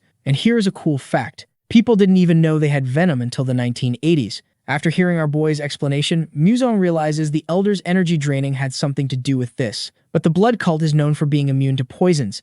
Soryang explains his theory. The main ingredient is hemotoxin, a bleeding toxin that destroys red blood cell walls, blood vessel linings, and tissue cells. Now, what happens when you feed bleeding toxins to blood cult bastards who are basically vampires using blood for their martial arts? The blood that powered their techniques got messed up. Tiger-striped water snake venom isn't well known, but it's 5 times stronger than viper venom. Boost it with Yin Qi, and it becomes a deadly weapon. Hearing that, the patriarch's eyes go wide. He can't believe that such a powerful creature lives near Sichuan. Hwayan looks at Soryang with total admiration. Grandpa coughs, mentioning with a smile that the blood cult elder called Soryang his natural enemy. Our boy feels embarrassed because when you say it like that, it sounds like some anime protagonist stuff. He covers his mouth with the blanket, blushing. They both put their hands on his shoulders, saying natural enemy fits since he shut down the elder's powers perfectly. The patriarch thanks him for protecting the family, clenches his fist mad they attacked while he was gone, and swears to destroy them. Soryang agrees they should totally crush the blood cult. Now that they know the weakness, just collect tiger-striped water snake venom. Soryang's eyes fill with rage. They're nothing but mosquitoes. Since then, the Tang clan's been in emergency mode. Warriors got hurt, some died. The patriarch sends a messenger pigeon. Allied groups are gathering. Meanwhile, Muzong is praising our boy, saying how, considering they fought a peak martial arts master, casualties were light. But blood flowing in Jianghu again because of the blood cult worries him. And then he drops a backstory on them of how 30 years ago those bastards would rampantly kidnap people and suck their blood in order to grow stronger. By the time they got powerful enough, they pulled off a massacre. While Soryang's spacing out, the patriarch puts his hand on his shoulder, saying, this time things will be different. The Tang clan is the blood cult's natural enemy now, and hearing that, our boy is cringing, not knowing if Grandpa's doing this on purpose. Grandpa turns around with a smile, confirming it. He's got a request. Soryang says if it's clan business, he'll give it his all. So Muzong starts explaining, saying how their allies will be showing up soon, including military forces. He wants to show them Soryang's discovered poison since they figured out the weakness. Soryang's eyes widen. He respectfully says if it's for the greater good, go for it. The patriarch smiles, knowing he'd say that. Before leaving, he mentions news that'll make him happy. With a kind smile, the patriarch explains the Hall of 10,000 Poisons renovations are done. Soryang's officially running it now. He clenches his fists, all hyped, imagining himself surrounded by poisonous creatures. The patriarch also mentions they set up a sunlit pavilion to properly raise tiger-striped water snakes. You need a solid foundation. Soryang gets even more excited. Hours later, he gets to the hall, and it's gorgeous with guards at the entrance. There's a room called Toxic Creature Garden. Hwane's staring confused. Soryang explains that it means a backyard where all the poisonous creatures hang out. She gets nervous, asking if he's collecting all poisonous creatures. He says yes, and then adds how someday he'll gather the 10 great venomous creatures. Wan blushes like a tomato and runs off. Then Gunpei shows up looking happy, saying how, thanks to our boy, he's now commander of the poison division. Soryang's confused. Pei explains it's a brand new unit the patriarch created. Behind him are several clan members who'll work for Soryang, like finding and raising poisonous creatures. And as he heard that, drool starts falling from Soryang's mouth. Our boy's thinking this is like having pet store employees. They're really giving him full support. This brings his dream one step closer. Cut to a different location. The messenger pigeon reaches its destination, and a black-haired woman gets the message. She reads it quickly and then shrugs, saying how those bastards from the blood cult have returned, and she is sure that things won't remain peaceful anymore. The scene shifts, and we see a bunch of people heading to the Tang clan. One of the elders smiles and turns towards his lord, saying how they are close to the Tang Mansion and he is just happy that he'll get to crash at the Tang Mansion instead of sleeping on dirt like homeless warriors. Gyu's smiling too, already picturing actual beds, but Homeboy is also concerned his journey so far has been average, and so the least he wants is to bring back at least one piece of good news about the blood cult. After walking for a bit, they finally reach the Tang clan entrance, the elders practically bouncing with joy seeing the mansion. One guard spots them approaching, and his eyes go wide. He recognizes them instantly and goes, "Oh damn, it's the guests from the Muram Alliance." Jegal steps forward all smooth, closes his fan, and introduces himself. The guard bows respectfully, thanking them for coming, but then gets this nervous look on his face, saying there's something they need to know before entering. The elder asks if they have to surrender their weapons or something. The guard touches his chin, looking embarrassed as hell, but gathers his courage and tells them, "Look, this is going to sound weird, but no matter how small or insignificant a creature is, you cannot kill it here. Not even bugs." Jegal's mind immediately goes to some golden Buddha statue, wondering if the whole clan converted to Buddhism or something. As the group was figuring out what the hell was up with these rules, our boy walked out with his girl. They all bow, and Jegal says it's been a minute since he saw Huan. She replies it's been exactly 1 year. Jegal asks where her grandfather is. Wayne explains Grandpa went out hunting for blood cult clues and then gives them a bow, apologizing for the inconvenience. This bastard immediately goes into flattery mode, saying, "How could it possibly be an inconvenience to be received by one of Muram's 3 flowers?" Then his eyes lock onto the inconvenience by her side, and he asks about who this young guy is. Our boy introduces himself all polite, and the group was shocked because our boy had introduced himself as Wei Soryang, and they were like, "No, Tang, how could that be possible?" So Wayne explains that's because he is her fiancé. Jegal and the elders' jaws hit the floor. The dudes who came with them start losing their absolute minds. They were like, one of Muram's 3 flowers has a boyfriend, and it's this breathing mistake, and these guys are not taking it well. Even Jegal's looking envious as hell. He opens his fan, asking if they can just go inside already because at this rate, the whole squad might jump on Soryang and challenge him to a duel out of pure jealousy. Right then, the Golden King bees come flying around, and the men's jaws drop as they look up. The guards rush in front of Huane. Others draw their swords, ready to protect her. Soryang freaks out, looking panicked, practically begging them to put the weapons away. He tries explaining the Tang clan's new rules, but one guy gets pissed, shoving our boy's hand away, telling him to step aside, and saying how these golden-haired king bees can kill regular people easy. Soryang can't take it anymore and shoves the guy back, revealing with a pissed-off look that he's the one raising the bees, asking everyone to chill out, but nah, these guys are believing our boy's story. But just then, one bee lands on Soryang's head, and Jegal and the others are scared shitless, backing away immediately. But Soryang just smiles and plays with the bees like they're puppies. Hwayan's smiling watching this whole thing unfold. Our boy pets one gently, asking them not to sting the guests. The guards sweating bullets watching Soryang treat these death machines like they're his children. After that wild incident, they head inside. Jegal is staring at Soryang, thinking he never expected the dude from Henan Island to be the poisonous flower's fiancé. While they're walking, Jegal sees 2 dudes straight up arguing. The black-haired guy pulls out a small vase with a venomous scorpion, saying it's way more suitable for the Tang clan. The orange-haired kid whips out a small chameleon, looking equally pissed, arguing how his lizard is just far superior and way cooler looking. While these guys are having their little Pokemon battle, Jegal is having a full-blown mental breakdown. He grabs our boy's shoulder and asks him why all these warriors are babysitting bugs and animals. Our boy explains they're serving the venomous creature companionship as punishment. Well, that did not help him calm down. Now he's sweating even harder, asking what horrible crimes these guys did to deserve that. So our boy told him what had happened a few nights ago. He was training with H1 when Gyu showed up, tense as hell, saying how they have a problem, explaining more than half the baby rats they captured to feed the tiger-striped water snakes had died. Soryang let out a sigh, saying there's not much they can do since rats are naturally jumpy if things get noisy. The mother sometimes kills them. But that's not actually what had happened because the warriors ate the rats. So now our boy is all confused and asked him why anyone would eat rats, but folks,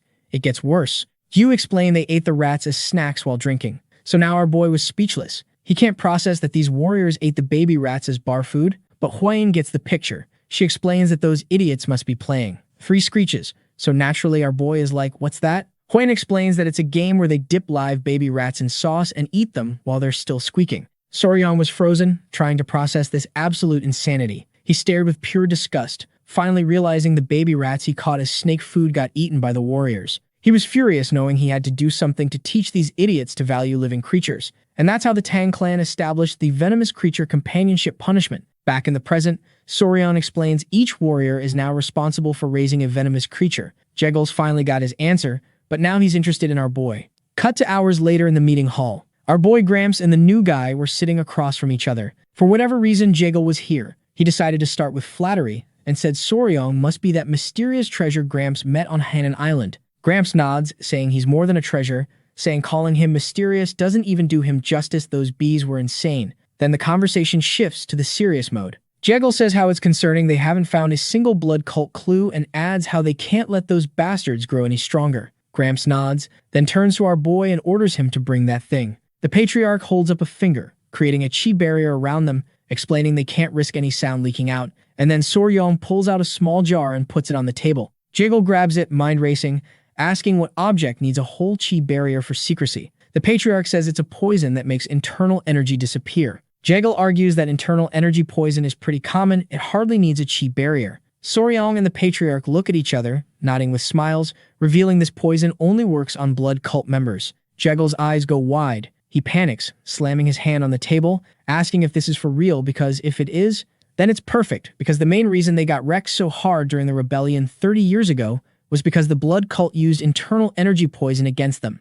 The patriarch confirms what everyone suspected when martial artists got poisoned. Their energy vanished, leaving them powerless, but blood cult members stayed fine. Jegel asks seriously what this version's strength is. The patriarch says that according to Wine, the poison drops their abilities to a regular person level. She beat a poisoned blood cult elder with one hit.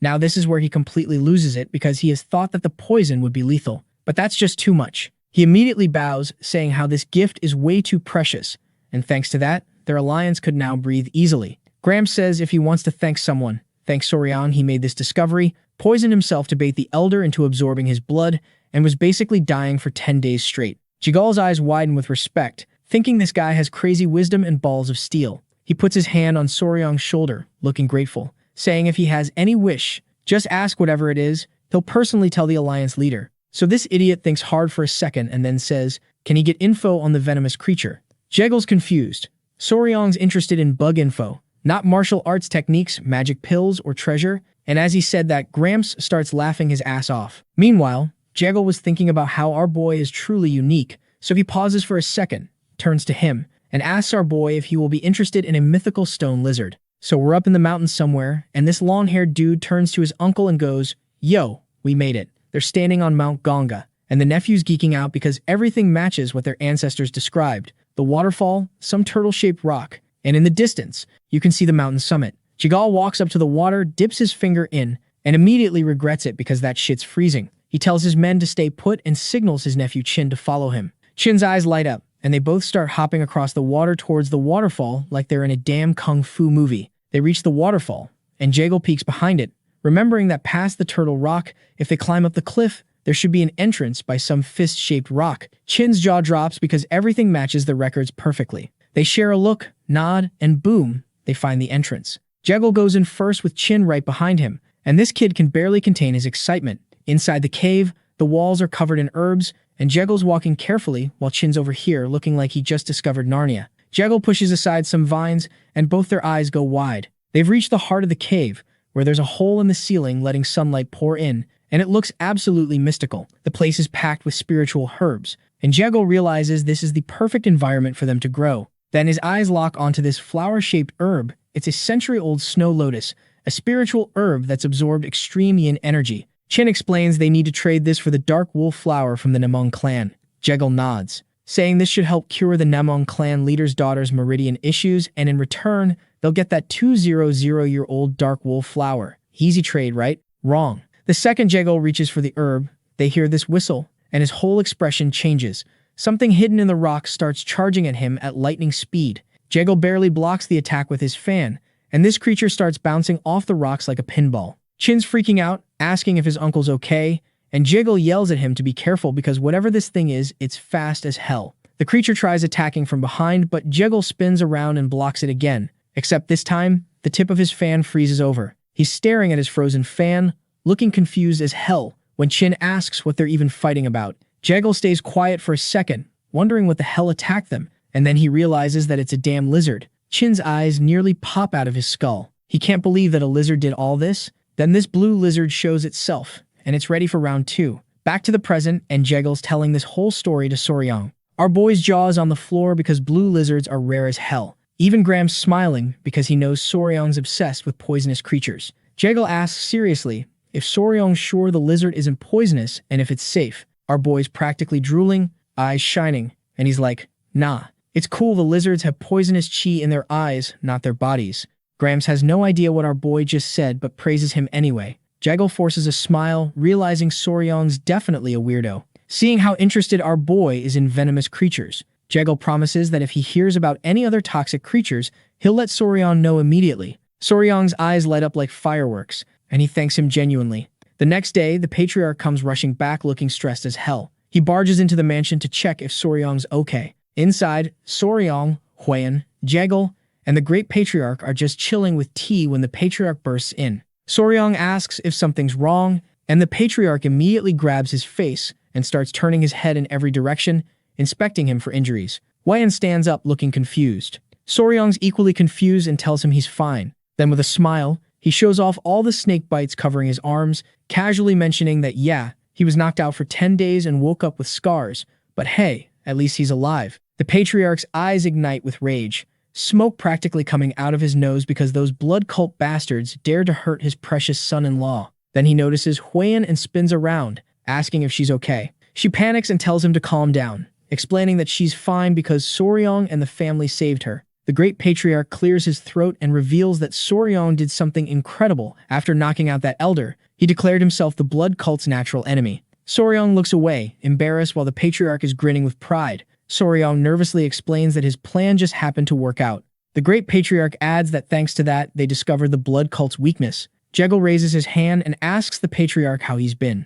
The patriarch realizes Jegel's there and shakes his hand. Since Jegel climbed to a high position, they haven't talked much, and now they're meeting under these circumstances. Jegel apologizes for being so busy. Soryang and Huiyan watch them, smiling, and she mentions their childhood friends. Soryang's stress levels are rising because this whole situation is chaotic. Jegel asks the patriarch to sit since they need to discuss the blood cult. The patriarch agrees but tells Soryang and Huan to sit too since they're part of this conversation. Soryang gets nervous but nods, while Huiyan's just smiling. Everyone sits, and the patriarch asks about the progress on finding the secret agent. Soryang interrupts, asking what secret agent they're talking about, like, is this a spy situation or what? The patriarch explains seriously that the blood cult infiltrated to steal their secret blood and poison claw manual. Soryang's eyes go wide, and he asks how they even knew the Tang clan had it. Then it hits him. He slams his hands on the table, stands up sweating, and says there must be someone inside the clan leaking information to the blood cult. Everyone stares at him, surprised.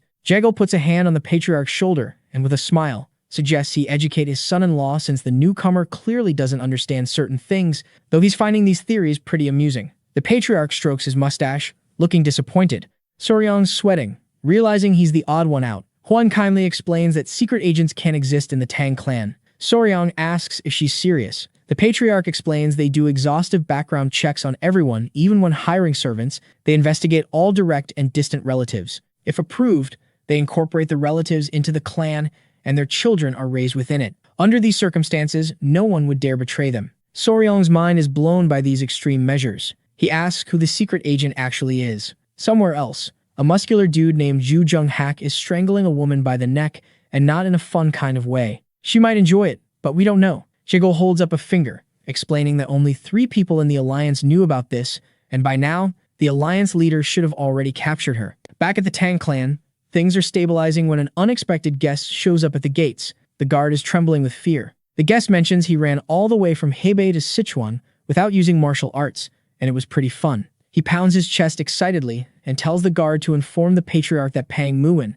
head of the Pang clan, has arrived. The scene shifts, and we see Soryang and Huiyan running towards the clan entrance, and everyone's staring at them, wondering what the hell's going on. Soryang's asking Huiyan if it's cool for him to go welcome whoever's at the gate, and she turns around with this sweet smile, explaining her dad and the others are busy with important stuff. Then her eyes light up, and she nervously tells him that as the Tang clan's son-in-law, he needs to have more confidence. Our boy's sweating bullets, but he keeps running. When they reach the doors, Soryang's thinking it's probably just guests from another clan, so there's nothing to worry about. Meanwhile, the guard outside looks like he's about to shit himself. Soryang opens the door with a smile, and he's face to face with Pang Muan and his crew, all staring him down with the most serious expressions. Our boy's confidence evaporates instantly. Pang Muan's eyes go wide when he spots Huyen. He puts his hands on his hips and smiles, remembering he last saw her when she was tiny. Huyen bows respectfully, greeting him while he's going on about how much she's grown and how he barely recognizes her. Huyen forces a smile and says that was 5 years ago. Then Pang Muan's face gets serious, and his attention shifts to Soryang. He wants to know who this kid is. Our boy starts sweating but introduces himself as the Tang clan's son-in-law, and Pang Muan just stares at him, touching his chin like he's deep in thought. Then this absolute madman grabs Soryang by the cheek and asks if he's really Weiyan's fiancé. Soryang's panicking, and Weiyan covers her mouth while nodding with a smile. Pang Yuan's expression gets even more serious. Without any warning, he reaches down and straight up grabs our boy's PP. Soryang turns as red as a tomato, and Huyen's jaw drops to the floor in shock. Pang Muan's nodding to himself, explaining he was wondering if Soryang was too young. But nah, down there he's a full-grown man. Soryang's panting and looking at Weiyan like, what the fuck is happening right now? Pang Muan pats Soryang on the head, gives him a thumbs up, and says in a few years this kid's going to be incredible. Weiyan's face goes red, and she's covering her eyes, remembering that the Pang clan doesn't give a damn about formalities or proper etiquette. The clan head has his own way of evaluating people. His men are all staring at Soryang now, impressed as hell. One guy even bends down to get a closer look at our boy's package. Soryang's looking away, feeling depressed, but then he's like, okay, this is just their style, one man recognizing another man's potential, right? So he thanks Pang Muan for the compliments with the most forced smile ever. Pang Muan bursts out laughing, saying Soryang's different from those useless brats in other noble clans. He slaps our boy on the back so hard it actually hurts and introduces himself properly as the head of the Pang family. Soryang welcomes them to the Tang clan, and while they're talking, Huyen's in the background sweating and wondering what universe she's living in. Huyen asks how they got here so fast from Hebei. Pang Muan's face goes serious, and he explains they actually didn't come to help. Wait, does the Tang clan have problems? He starts inspecting Soryang's hair, asking if something happened. Huyen's sweating because she has no idea why Pang Muan's even here. They head to the family mansion, and Pang Muan is surprised when he hears about the blood cult showing up. They sit down for tea, and Huyen tells him the cult's already been dealt with. Pang Muan sighs, annoyed he didn't get here earlier for some action. The patriarch asks what brought him here. Pang Muan explains he got distracted by the blood cult story, but he actually came hoping the Tang clan could help him with something. Pang Muan calls for his men to bring her in to greet the elders. The door opens, and one of his men walks in and pulls out this adorable creature from his back, but she doesn't want to come out because she's sleepy. Soryang's eyes go wide as this adorable little girl in white climbs down, eating a lollipop. She greets everyone sweetly, introducing herself as Pang Yang. Pang Muan picks her up with this proud smile, introducing her as his daughter. Both Soryang and Huyen are confused as hell because this girl looks nothing like her gorilla of a father. She's literally a miracle of genetics. Pang Muan laughs, saying people always give him that look because they're so different. He gets serious and explains his daughter's been feeling unwell, asking if the patriarch can examine her. The patriarch asks if she's sick, and Soryang notices this weird energy coming off the girl's body even as she's munching cookies.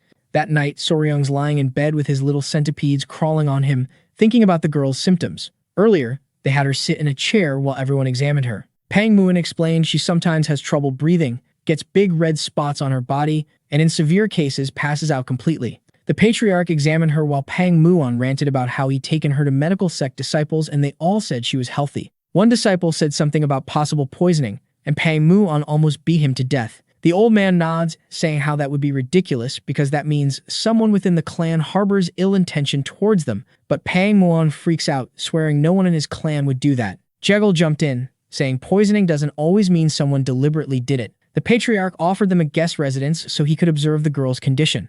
Back in the present, Soryang's thinking this looks like childhood diabetes. The girl's literally eating sugar nonstop, but he's not sure if diabetes causes red spots. As he was thinking about that, someone knocks on his door, saying there's a big problem. Our boy gets up and asks what's up. The maid told him that little Pang Ying collapsed. Soryang throws on his clothes and runs over. When he arrives, the girl's unconscious, face red and breathing heavily. Pang Muan's holding her, panicking. Huyen explains the girl was sitting in the pavilion, started coughing, and then collapsed. The patriarch says since she collapsed here too, there's no spy in the Pang clan. Without hesitation, Pang Muan punches himself in the jaw so hard a tooth flies out. He's bleeding, apologizing for even momentarily suspecting his own people. His men start crying and hitting themselves too because they failed to protect the young lady. So now teeth are flying everywhere. The patriarch's begging them to calm down, and Huayan's asking Soryong to tell them what they should do. Our boy raises his hand and shouts for everyone to chill. He tells them there's a way to identify the cause and prove no one's guilty. Everyone's attention shifts to him. Soryong sits down next to the girl, staring at her intensely. Then, mustering his courage, he says they need to remove Miss Pang's clothes. Hearing that, the patriarch and Huayan freeze completely, absolutely petrified, while the gorilla man is giving him looks that could literally kill someone. And then he grabs our boy by the collar, ready to put him 6 feet under the ground. Sensing hostile intentions, his centipede buddies pop up, but Soryong tells them to chill. On the other hand, the father-in-law was telling Pang Muon to calm down. He admits that what our boy said was crazy, but he thinks that there would be a reason behind it. Meanwhile, Huayan is begging Lord Pang to at least hear Soryong out before he commits murder. After some tense back and forth, Pang Muon finally lets go, saying that he'll hear whatever justification Soryong has for suggesting they strip his young daughter naked. Our boy catches his breath and sits down. He explains he meant they should change Young's clothes because something in what she's wearing or carrying might be causing her to collapse randomly. Pang Muon's jaw literally drops. He completely misunderstood and thought our boy was being a creep. He's about to punch himself in the face again for doubting Soryong's intentions, but our boy panics and stops him, like, "Please stop hitting yourself." Then Soryong told him that from now on, the young lady will be under the Tang clan's full care, and all contact with the Pang clan is completely restricted. The patriarch and Huayan are shocked, and Pang Muon points at himself, asking if that includes him too. Soryong nods, explaining that if his daughter shows the same collapsing symptoms while under their care, it proves the cause isn't related to anything at the Pang clan. In his mind, our boy is thinking how this is basically a controlled environmental adjustment that breeders use sometimes. In his past life, Soryong raised a chameleon and constantly wished it could just tell him what hurt instead of him having to play detective and guess. Since humans obviously can't communicate with animals directly, you systematically change their environment piece by piece to identify what's making them sick. That's exactly what he plans to do with Young. This bastard is planning to treat her like one of his exotic pets. The patriarch strokes his beard, genuinely impressed and praising Soryong's brilliant idea. Pang Muon hugs his daughter with literal tears streaming down his face, desperately begging Soryong to take good care of her. Our boy confidently promises he will, thinking to himself smugly that he's raised countless creatures over the years. A little girl should be absolutely nothing in comparison. Yeah, he's about to learn that lesson the hard way. The next day, Young wakes up crying her eyes out, and Soryong's in full panic mode because this is not as easy as he thought it would be. She's been crying nonstop since she regained consciousness, and Huayan and his mother-in-law are out gathering supplies, leaving him completely alone with this unpredictable tiny human. He desperately asks if she's sleepy or hungry, trying anything, but she just keeps wailing. After several painful minutes of this, he asks if she's crying because her dad's not here, promising her that Lord Pang just went to get medicine and will be back soon. She puffs up her cheeks and says she wants sweets. Our boy's sweating buckets. She's not crying over her father or being sick. She's throwing a tantrum over candy. She wails dramatically that all her sweets are gone and she's all alone now. Soryong remembers that Huayan discovered Young had hidden pockets absolutely stuffed with candy when they changed her clothes earlier, so he told her that she just woke up after collapsing, so no sweets right now. She needs to eat rice porridge to recover, but if she eats well and behaves herself, he'll personally make candied fruit skewers for her. Her eyes instantly light up, and she promises to be super good, saying the Pang clan always keeps their promises, and if she breaks hers, he can hit her right in the face. Soryong's genuinely disappointed, wondering why the hell the Pang clan is teaching young kids to make promises like this with physical violence as the punishment. Days pass, and Pang Muon is literally hiding in the bushes, watching Young play with bees from a distance. His eyes are full of tears, because he can only spy on his own daughter from afar due to the strict no-contact rule. Soryong finds him and asks what the hell he's doing. Pang Muon pulls him down into the bushes, urgently asking how Young's doing. Soryong says she's eating really well and being surprisingly obedient. Pang Muon's absolutely shocked when he hears she devoured an entire plate of fried pork all by herself as a little girl. Then Huayan suddenly appears, saying Young's asking where older brother Soryong went. Pang Muon absolutely explodes with pure fury. She's calling him older brother already. Meanwhile, he never got to have a proper conversation with his own daughter, but sensing the danger, our boy bolted out of there. Our boy heads to the training grounds, where Young's playing happily with the golden-haired king bees. She's giggling adorably as they climb all over her and lick her cheeks affectionately. Soryong's smiling because these creatures helped him bond with her super quickly. They're like the ultimate icebreaker. He realizes the bees absolutely love Young.